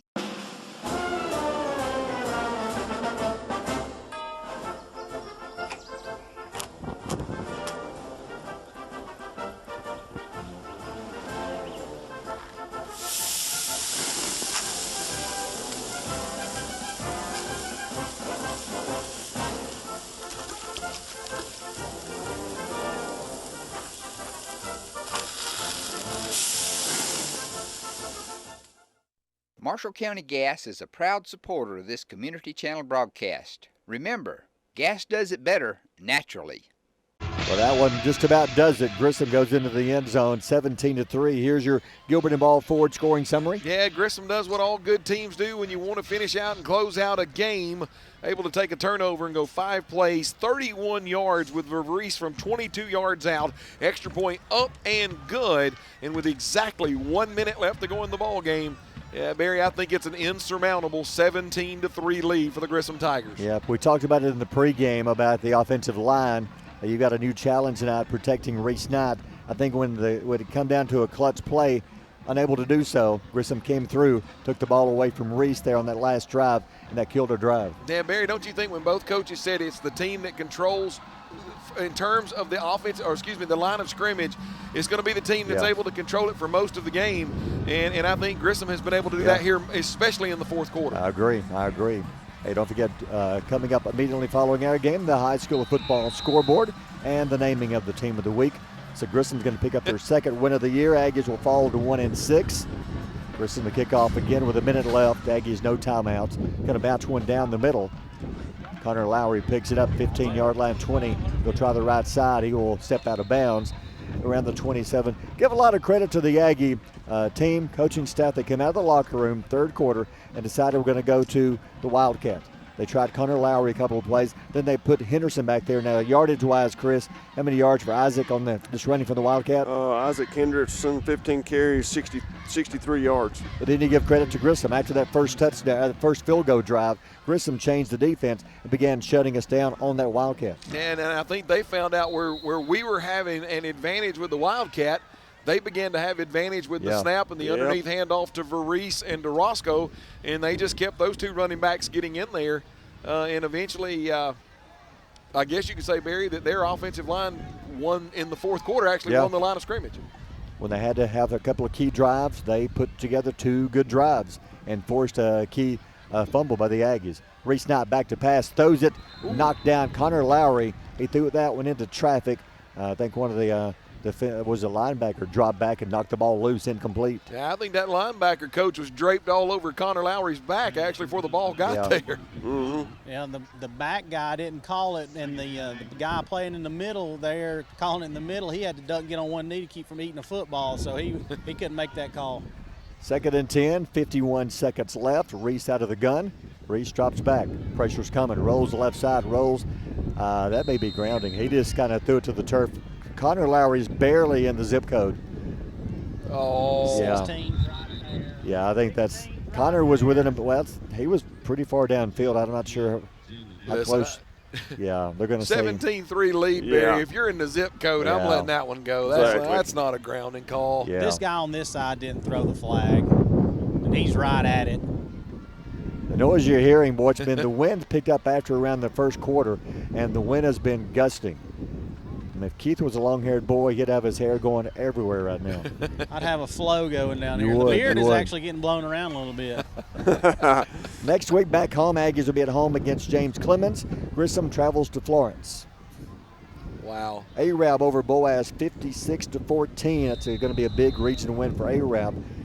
That gives them a good chance of locking it up. If they can beat Guntersville next week, they'll lock up the region. That's like to say, with that big win that Arab has, how big is that Arab-Guntersville game next week? Because Guntersville will have a must-win to have a chance for a tie. Aggies pass left side. Nice catch by Connor Lowry. They'll throw him out of bounds. It's going to be a short gain with 37.9 left. Passing yards, Reese just never had a chance in the first half, Chris, to get much other than that last drive in the second quarter to get anything going. Yeah, he's 5 of 15 for 29 yards. Yeah. Ball was on the 14-yard line. I know, did Grissom call a timeout? They did, and I'm wondering, and I don't think Coach Dutton is doing this. Look and see if they're not putting a lot of their twos on the field right now to give them a chance to get on the field at 37-9. Could be, I'm not sure, because we're looking at a 4th and 23. We're going to go for it. But 4th and 23, 37.9 left. Coach, is that what they're doing? Because I see about half the huddle walking back over to the sidelines. Looks like that you may have a few ones out there, but I think that they put a few more twos here in the linebacker core and in the defensive back core. Yeah, you may be right. I'm trying to look at some different numbers. You may have a better view at it up there. Y'all are a million miles up above the stadium. I believe you're right, though, John. And also, too, Barry, look what they've done. I think they took their linebackers out, put all defensive backs in, and they're playing a big, huge umbrella coverage back here. They got about 5 men back around the spot we have to get a first down. Reese back to pass, throws. Hunter Smith got it, 25-yard line, breaks a tackle, but not the next one. 25, it'll be well short of the first down. But nice job. Reese found Hunter breaking over the middle. 25-yard line is where they'll drop him.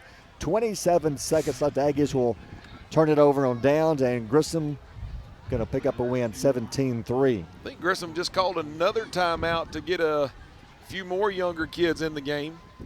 And Barry, listen, you had to come on the road and try to win one, and man, this is a 3-3 ball game going into the fourth quarter, and then Grissom able to get a touchdown and then kind of seal the deal there on that last drive. But, I mean, the Aggies played a well of a football game. Just could never get it going in the first half. Nope. Until the end of the second quarter when we finally got a drive going. But just ran out of time there to end the half.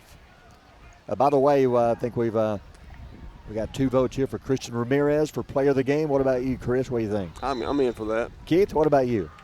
Yeah, I think, JJ getting it last week and then Christian getting it this week, and both those guys have played a heck of a football this whole entire season. I mean, holding down the middle, and then Christian stripping the ball out and giving us another chance on offense. Yeah. I think that's definitely a way to go. Plus, he played defensive line and offensive line. Yeah, blocked a ton on those drives. And they'll take a knee, and that's going to do it. Clock winds down, 17-3. Grissom picks up the region win. We'll see if we can grab Coach Inglis coming up in just a moment. Game stats, Chris. First half, we didn't have hardly anything at all. But at the one big drive where we got the field goal, that was the biggest drive. I guess that's all the yards we got was in that one big drive. Pretty much. We wound up 32 rushes, 67 yards, 5 of 15 for 29 for 96 yards total offense. You know, Isaac Henderson, I mean, he got all them yards. Yeah. 63 yards on 15 carries. So that's pretty much it tonight. You know, the offense, if we could have got something going in the first half, we would have had a better shot at the second half. Absolutely. We could never get anything going first half. Yeah. Grissom got that one field goal to end the half late in the second quarter, 3-0 lead at the half. We came back with that one big drive, but give credit to Grissom. We came down, scored, tied the game, had momentum on our side. If we could have stopped them on the next drive, but we couldn't, Grissom then took it down the field and scored, going up 10-3. I think that drive was the drive that changed the game, John. Yeah, I think you're right. I think that you know, 2 or 3 times Grissom had gotten the ball into the end zone and had it taken away by penalty. And then finally, when it was time for them to put a drive together and really needed to call on their offensive line, and Roscoe, that has been there by virtue of just looking at stats, Barry, their number one workhorse running back tonight, and able to put that ball into the end zone. Then, you know, we talked about teams believing.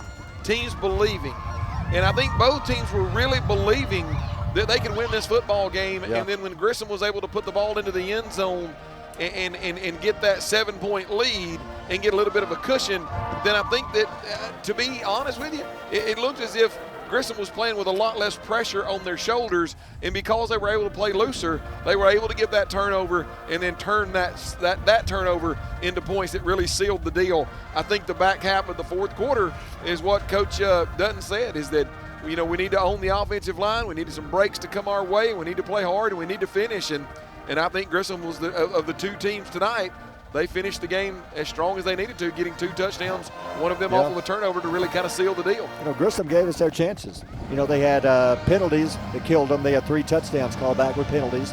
They turned the ball over there late in the game, gave us a chance to have one more drive, but we just couldn't take advantage of it. Horizon Communications' archives of local high school sports and school programs now spans decades and generations, covering multiple sports and programs. DVDs of these memorable events make the perfect gift for any occasion, and the cost is simple and affordable. The first game or program DVD is $20, the second game or program is $15, and then any others are only $10 each, all on their own individual DVD. Pre-1990 games converted from coaches' films are as low as $5 per game. We have hundreds of games from the late 50s on up. Give us a call at 256-582-7373, message us on Facebook, or email mharden@horizoncommunications.net to check the availability of your desired event. Let Horizon Communications help you with the gift of video to be treasured for a lifetime. Since 1992, Horizon Communications has brought you community channel programming. As we're preparing for another season of high school sports, we'd like to take this opportunity to thank our many loyal community-minded sponsors who've supported Horizon's local origination programming through the years. We encourage our local viewers to patronize our local sponsors and let them know how much you enjoy Horizon's community channel broadcast. For information on joining our team of community channel broadcast sponsors, give Mike Harden a call at 256-582-7373.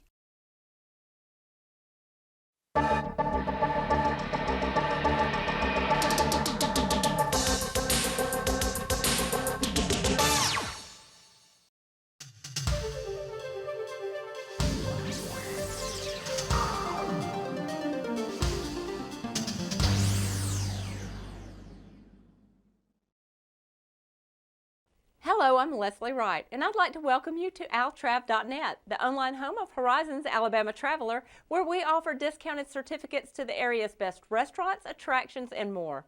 To purchase certificates to any of the businesses you see featured here on the show, visit our website at www.altrav.net. Go to the Merchants page to place your order, and your certificates will be mailed out the following day. So without further delay, let's go to a participating merchant video. We're pleased to welcome the return of local restaurants to our lineup of Altrav discount certificates. Get out and support local business. We especially encourage you to remember our locally owned restaurants. They certainly will welcome your visit. David Harden and family welcome you to Wildcat Cafe, conveniently located across Highway 431 from Guntersville High School beside Foodland. Many of you remember David from his years at Guntersville Bowling Center, and particularly their snack bar. And a few years later, he opened his own restaurant, Tin Top Diner. And now David, along with his daughter Lindsay and son Patrick, own and operate Wildcat Cafe. Their specialty is fried or grilled chicken fingers along with their popular JoJo's and the original dipping sauce on the side. They're available as a snack or by the plate with your choice of drink and other delicious sides like coleslaw, baked beans, pinto beans, fried okra, potato salad, french fries, onion rings, or corn. You decide, and your plate is prepared fresh to order. Other popular menu options include old-fashioned hand-patted hamburgers and cheeseburgers. The hamburger steak plate topped with seasoned onions and Dale seasoning is another popular choice. Wildcat Cafe also offers Barry's barbecue sandwiches or plates with sides. Salad choices include side salads and house salads, which you can have topped with your choice of chicken fingers or barbecue. You're always welcome to dine in or call ahead for your takeout orders. Wildcat Cafe also offers a convenient drive-thru for your to-go pickups. The Hardin family extends a special invitation for your family to visit Wildcat Cafe, where you're always greeted with a smile and prompt, friendly service. They're located at 14164 Highway 431 across from Gunnersville High School beside Foodland. Give them a call at 256-486-2233 and be sure to like Wildcat Cafe on Facebook. They're open to serve you Tuesday through Saturday for lunch and evening dining along with a Sunday lunch. And don't forget the kids. There's a special menu for them also. Wildcat Cafe, great food in a family dining atmosphere. Now visit Horizon's altrav.net website for your discount certificate to Wildcat Cafe and other popular local restaurants, shops, and attractions. You're watching altrav.net, the online home of Horizon's Alabama Traveler. Visit our website at www.altrav.net to purchase discounted certificates to any of the merchants you see featured here on the show. Wilson's Fabric on Highway 431 in Boaz is Alabama's largest fabric store. Family owned since 1964, the Wilson family is still involved in all day-to-day operations, and they, along with their experienced, helpful staff, will be happy to answer any questions and assist with all your needs. They now offer the area's largest selection of heat transfer vinyl and adhesive sticky back vinyl. All the popular brands are in stock, along with any supplies you may need. Shop in store or online at wilsonfabric.com. Free shipping on all orders over $50. Team fabrics are popular, and Wilson's has a wide selection of licensed collegiate and pro prints, along with color schemes to match most any high school. There's even yard signs for our local schools. For all your home decorating projects, Wilson stocks a variety of brands, prints, and styles to match your decor. They have almost 5,000 square feet with over 1,400 rows of upholstery material. If you're looking for vintage replica fabrics from the 30s and 40s or the Civil War, you're in luck. They have a section dedicated to each. No one locally stocks more notions or other sewing supplies. Check out the notions wall and other supplies displayed throughout the store. They offer everything you may need, the best selection at the best price with the friendly personal service you've come to expect since 1964. Give them a call at 256-593-6501, visit online at wilsonfabrics.com, or you're always welcome to stop by the store at 1524 Highway 431 in Boaz. Wilson's Fabric is also proud to be a row-by-row experience participant. This fun, cooperative event is brought to you by participating quilt shops around the world. You're watching altrav.net, the online home of Horizon's Alabama Traveler. Visit our website at www.altrav.net to purchase discounted certificates to any of the merchants you see featured here on the show. Since 1986, BG's restaurant on Baltimore Avenue in Albertville has been serving up their famous chicken fingers, burgers, and other short-order menu items. Brent and Gay Raines founded BG's as a family-run business. As the family has grown, so has the business, and everyone remains involved as they continue the tradition of fast, friendly hometown service. BG's is probably best known for their hand-breaded, tender and juicy chicken fingers, but there's something on the menu for everyone. They offer a great selection including burgers, sandwiches, basket combos, and ice cream treats. And now the convenient drive-thru window makes it so easy to grab your favorite meal and go. Simply place your order at the speaker or call ahead for even faster service. BG's popular homemade signature chicken sauce is now available to the public. Buy it at the restaurant or pick it up from your favorite grocery store. BG's chicken sauce is great on chicken, burgers, salads, fries, veggies, and lots of other foods. BG's is open from 9 till 6 Monday through Saturday, closed on Sunday. For a complete menu and more, visit their website, www.bgsrestaurant.com. To purchase this week's BG's Altrav discount certificate, visit our website, altrav.net. Where do you go to find good stuff at great prices? Little Lots in Boaz, where there's lots of name brands for lots less. Owners Tony and Nancy Walker have come across so many deals that their original 26,000 square foot building wouldn't hold it all, and they've expanded into other stores in the same plaza. Each store is different and features special buyout deals. With a total shopping area exceeding 40,000 square feet, you can come to spend the day shopping at Little Lots, browsing the aisles of good stuff at great prices. There's not only great prices, there's a great selection on lots of different merchandise. The Flowers and More store is also filled with special items for every day or the next holiday. Room decor, table settings, saddles, and more, all priced to move. Better not delay, the best selections may go in a hurry. New items are still arriving, so shop now and shop often. Little Lots in Boaz, great stuff at great prices. You're watching Altrav.net, the online home of Horizons Alabama Traveler. Visit our website at www.altrav.net to purchase discounted certificates to any of the merchants you see featured here on the show.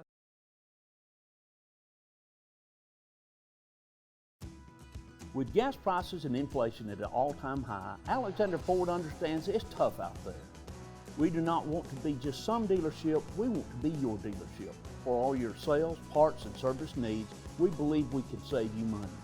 We have new inventory on the way, a fully stocked parts department, and an award-winning service department. Alexander Ford has been family owned and operated for over 50 years in Boaz. We want to be a part of your family. It's quiet now, but in a few hours the stadium will be full. The players will get dressed and prepare themselves for the challenges that lay ahead. Players dedicating themselves to succeeding on the field. Success begins with having a plan, along with the discipline to execute it. Just like the plan that begins with choosing the right financial partner for life. That's People's Independent Bank, where service, solutions, and smart advice are the foundation of our bank. Isn't it time you win? People's Independent Bank. You'll like banking with us. Member FDIC, Equal Housing Lender. Marshall DeKalb Electric Cooperative is a proud supporter of our community and our local schools, academics, and athletics. Best of luck to all our local teams throughout the season. Our mission at Marshall DeKalb Electric Cooperative is to provide the most reliable electrical service at the lowest possible rate. We strive to achieve our mission with quality and reliable service and a commitment to our consumer needs. We want to be a beacon in each community that we serve. Visit Boaz Discount Drugs and Johnson Hallmark in their new location just up the street on the corner of Highway 168 and Elizabeth Street in Boaz. Same helpful, friendly service with personal attention to each prescription. Boaz Discount Drugs is your prescription compounding specialist with custom medications to fit your needs. And Johnson's Hallmark is your source for all occasion cards and gift items. Twilight Monument in Boaz is your hometown dealer, and they'll be there for you when you need them, just as they've done for hundreds of families over the past 37 years. You can depend on Jerry and Maxine Battles at Twilight Monument Company. Hi, I'm Dr. John Boggess from Gunnersville, Alabama. I'm a practicing family physician here and have been here since 1983 here in Marshall County. I'd like to talk just a minute about the immunity to COVID and questions that have arisen about vaccines and the monoclonal antibody infusion treatments for COVID. The purpose of the vaccine is to boost the immunity and the immune system to protect you from infection from the COVID-19 virus.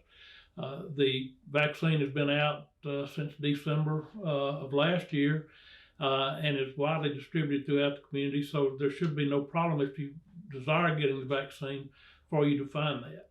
But the vaccine works by making your body produce antibodies to the virus itself, and that antibody response protects you against infection from the virus. It's not 100% protective. You can still have had the vaccine and still become infected with the COVID virus, but if that happens, your chances of surviving the viral attack is very, very high, and chances of you having to be hospitalized is very low. We strongly recommend that you get the vaccine as a preventative against the COVID-19 virus. The monoclonal antibodies are actually used to treat people that are infected with the virus, and it is not a preventative. It does help people get over the virus much quicker, and they seem to get better much quicker. But it is not a preventative, and you should not rely on us having the monoclonal antibodies to get you well. They don't function in that way. We would ask for your protection and for protection of others to get the vaccine. And there have been significant misunderstandings about the vaccine, about the virus. A lot of it's related to political connotations and misinformation, and would like to just address some of those concerns that people have presented to me about the vaccine itself. This is a very safe vaccine. People are concerned because it has been produced so rapidly, but you have to understand that the technology behind the vaccine has been going on since the 1990s. So this is not a new process. It's been developed over the last 20 to 30 years. And once this virus became a pathogenic virus to us, then they were able to produce the vaccine rapidly based on the technology that's been developed over the years.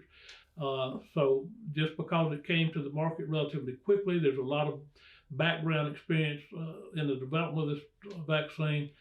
So do not be scared because of that. There are also questions about microchips being put in the vaccine. If you're concerned about that, then you need to get rid of your cell phone, you need to get rid of your laptop computers, you need to get rid of all the technology you have, because you're being tracked every day by that. There are no microchips in the vaccine. The question also arises, does the vaccine make me sick? It may make you have an immune response and give you a flu-like illness for a few days, but I can promise you from personal experience, getting the vaccine is a lot less painful and a lot less worrisome than having COVID itself. And I have personally had COVID, and I personally had the vaccine, and I'd much rather have the vaccine than the COVID. There are all sorts of rumors out there on the internet about why not getting the vaccine, but I promise you that if it were not safe, we would not be promoting it. So I would ask you from the bottom of my heart, take the vaccine, get vaccinated, and protect yourself and others that you love from this dreadful virus. You're also protecting the healthcare workers, and my heart goes out to everyone in the medical field right now. You're overworked, you're tired, just keep hanging in there. Other questions that have come up are the questions of whether or not you should be checked for your immunity once you've had the vaccine. We know that the vaccines cause an immune response. We can check the antibody levels, but it is not recommended that you have blood drawn to see if you've responded to the vaccine. The reason being is that the level of the antibody response does not necessarily correlate to the protection that the vaccine gives you. So you don't need to have your antibody levels tested. You do need to have the booster vaccines. The question at this point is when. The recommendation right now is that we do 8 months after the second vaccine if you got the 2-shot vaccine. That may change to 6 months, but we're waiting to get the final determination on that. There was also a question about the booster shot for the J&J vaccine. They have found out now that there's about a 10-fold increase in antibody response to a second J&J vaccine, but the recommendation at this point has not been made to get the booster shot for that vaccine. So again, thank you. Please consider getting vaccinated. If you have questions, don't rely on the internet to give you the answers. I would ask that you go to a healthcare provider that is educated in this and ask them the questions that are concerning you, and they'll hopefully give you answers that you can take and use that information to make an informed decision with.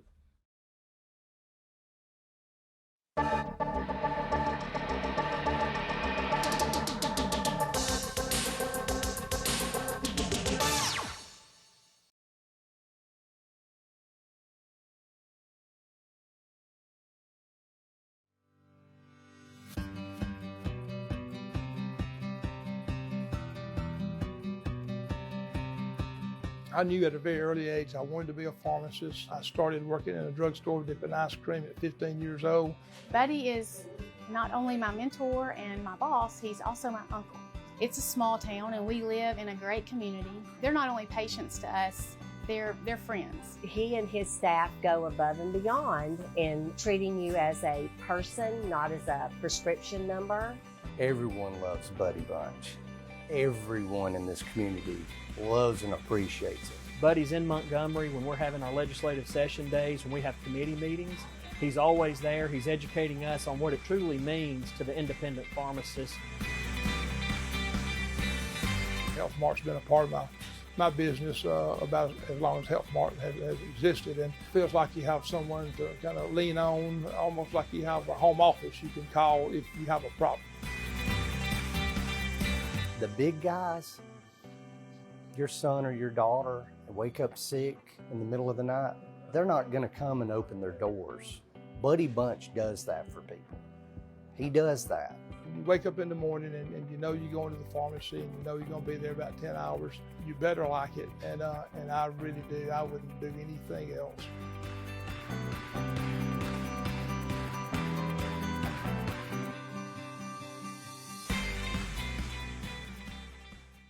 Congratulations to Buddy Bunch and his staff at Bunch Pharmacy as they were honored as the 2022 Health Mart National Pharmacy of the Year. When my dad wanted a new mower, he'd say, "Come on, buddy, let's go see Jim, our local Toro dealer." For service, I'd hear, "Come on, buddy, let's call Jim."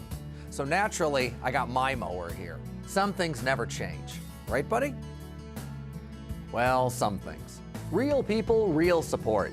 You can't beat the personal service from your neighborhood Toro dealer. There's a Toro dealer like Jim in your town. Visit the helpful, knowledgeable staff at Bonds Appliance on Gunner Avenue in Gunnersville. People's Bank is my go-to place for banking. When you deal with People's, their goal is your success. Here at People's Bank, it's more about a relationship. I know my bankers, and I've got their cell numbers. I just call them. If we had been with a larger bank, we would have just been a number. We're supported 100% by People's Bank. They're our neighbor, they're our friends. We're part of this community. I went to People's Bank because I knew they were going to take care of me. People's Bank treat us like we're the most important client they have. Come experience Sand Mountain Park and Amphitheater. We're a 130-acre park filled with adventure. From our indoor aquatic center and RV park, tennis courts, and our state-of-the-art fitness center and amphitheater, we offer youth and adult sports leagues for all ages at our first-class facilities. Whether it's baseball, basketball, group exercise classes, playgrounds, or your favorite band in concert, Sand Mountain Park and Amphitheater has something for everyone. Join our effort to improve the health of our community and win the day at Sand Mountain Park. Since 1956 and through 3 generations, the C.A. Langford Company has provided crushed limestone, sand, asphalt, and more. From large commercial projects to small jobs and residential needs. For products and services information, call 582-5723 or visit their informative website, calangford.company.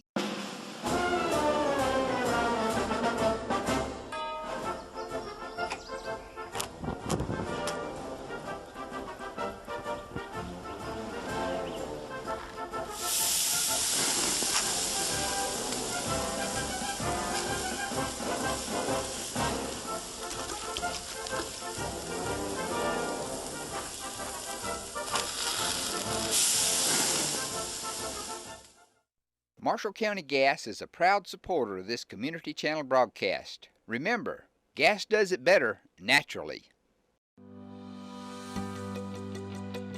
With your Citizens Bank & Trust digital wallet, your busy life just got a lot less complicated. The Citizens Bank & Trust digital wallet is compatible with Apple, Google, and Samsung Pay, and it's available right now on your mobile device. Citizens Bank & Trust. Small bank, big difference. Since 1943, the Municipal Utilities Board has been meeting utility needs of the citizens of Albertville and surrounding areas. From keeping your home comfortable to providing necessary expansions and supporting industrial and commercial growth, MUB provides the utilities you rely on in your everyday life. Electricity, water, wastewater, all at a reasonable cost. MUB is committed to providing reliable service today and resources tomorrow. MUB is proud to be a supporter of this community channel broadcast.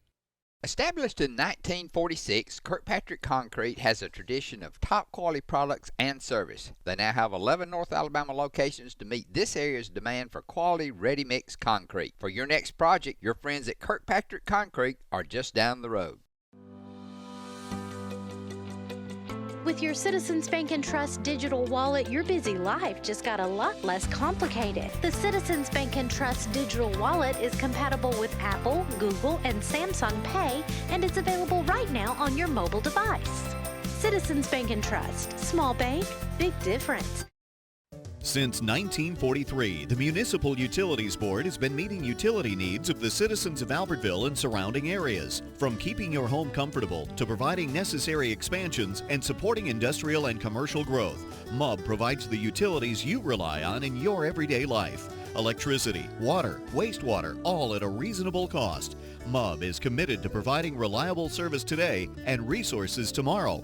MUB is proud to be a supporter of this community channel broadcast. If you need reliable family transportation, you need to see us. Every vehicle is warranted for the life of your contract and comes with a free Carfax. It's why we say, the driving factor, beyond your normal buy here, pay here. At Piggly Wiggly, we work hard to deliver the very best to you and your family. We offer only the top quality Black Canyon Angus beef, Swift natural fresh pork, grade A Kegel fresh chicken, smoked, processed, and frozen meat items. One of the most popular promotions at Piggly Wiggly is our Pick 5 meat program. Purchase a single pack of meat and pay our everyday low price, or purchase 5 packages marked with the bright red Pick 5 label for just $19.99. You get the best of both worlds, great quality meats and a super low price. You'll always find low prices throughout Piggly Wiggly.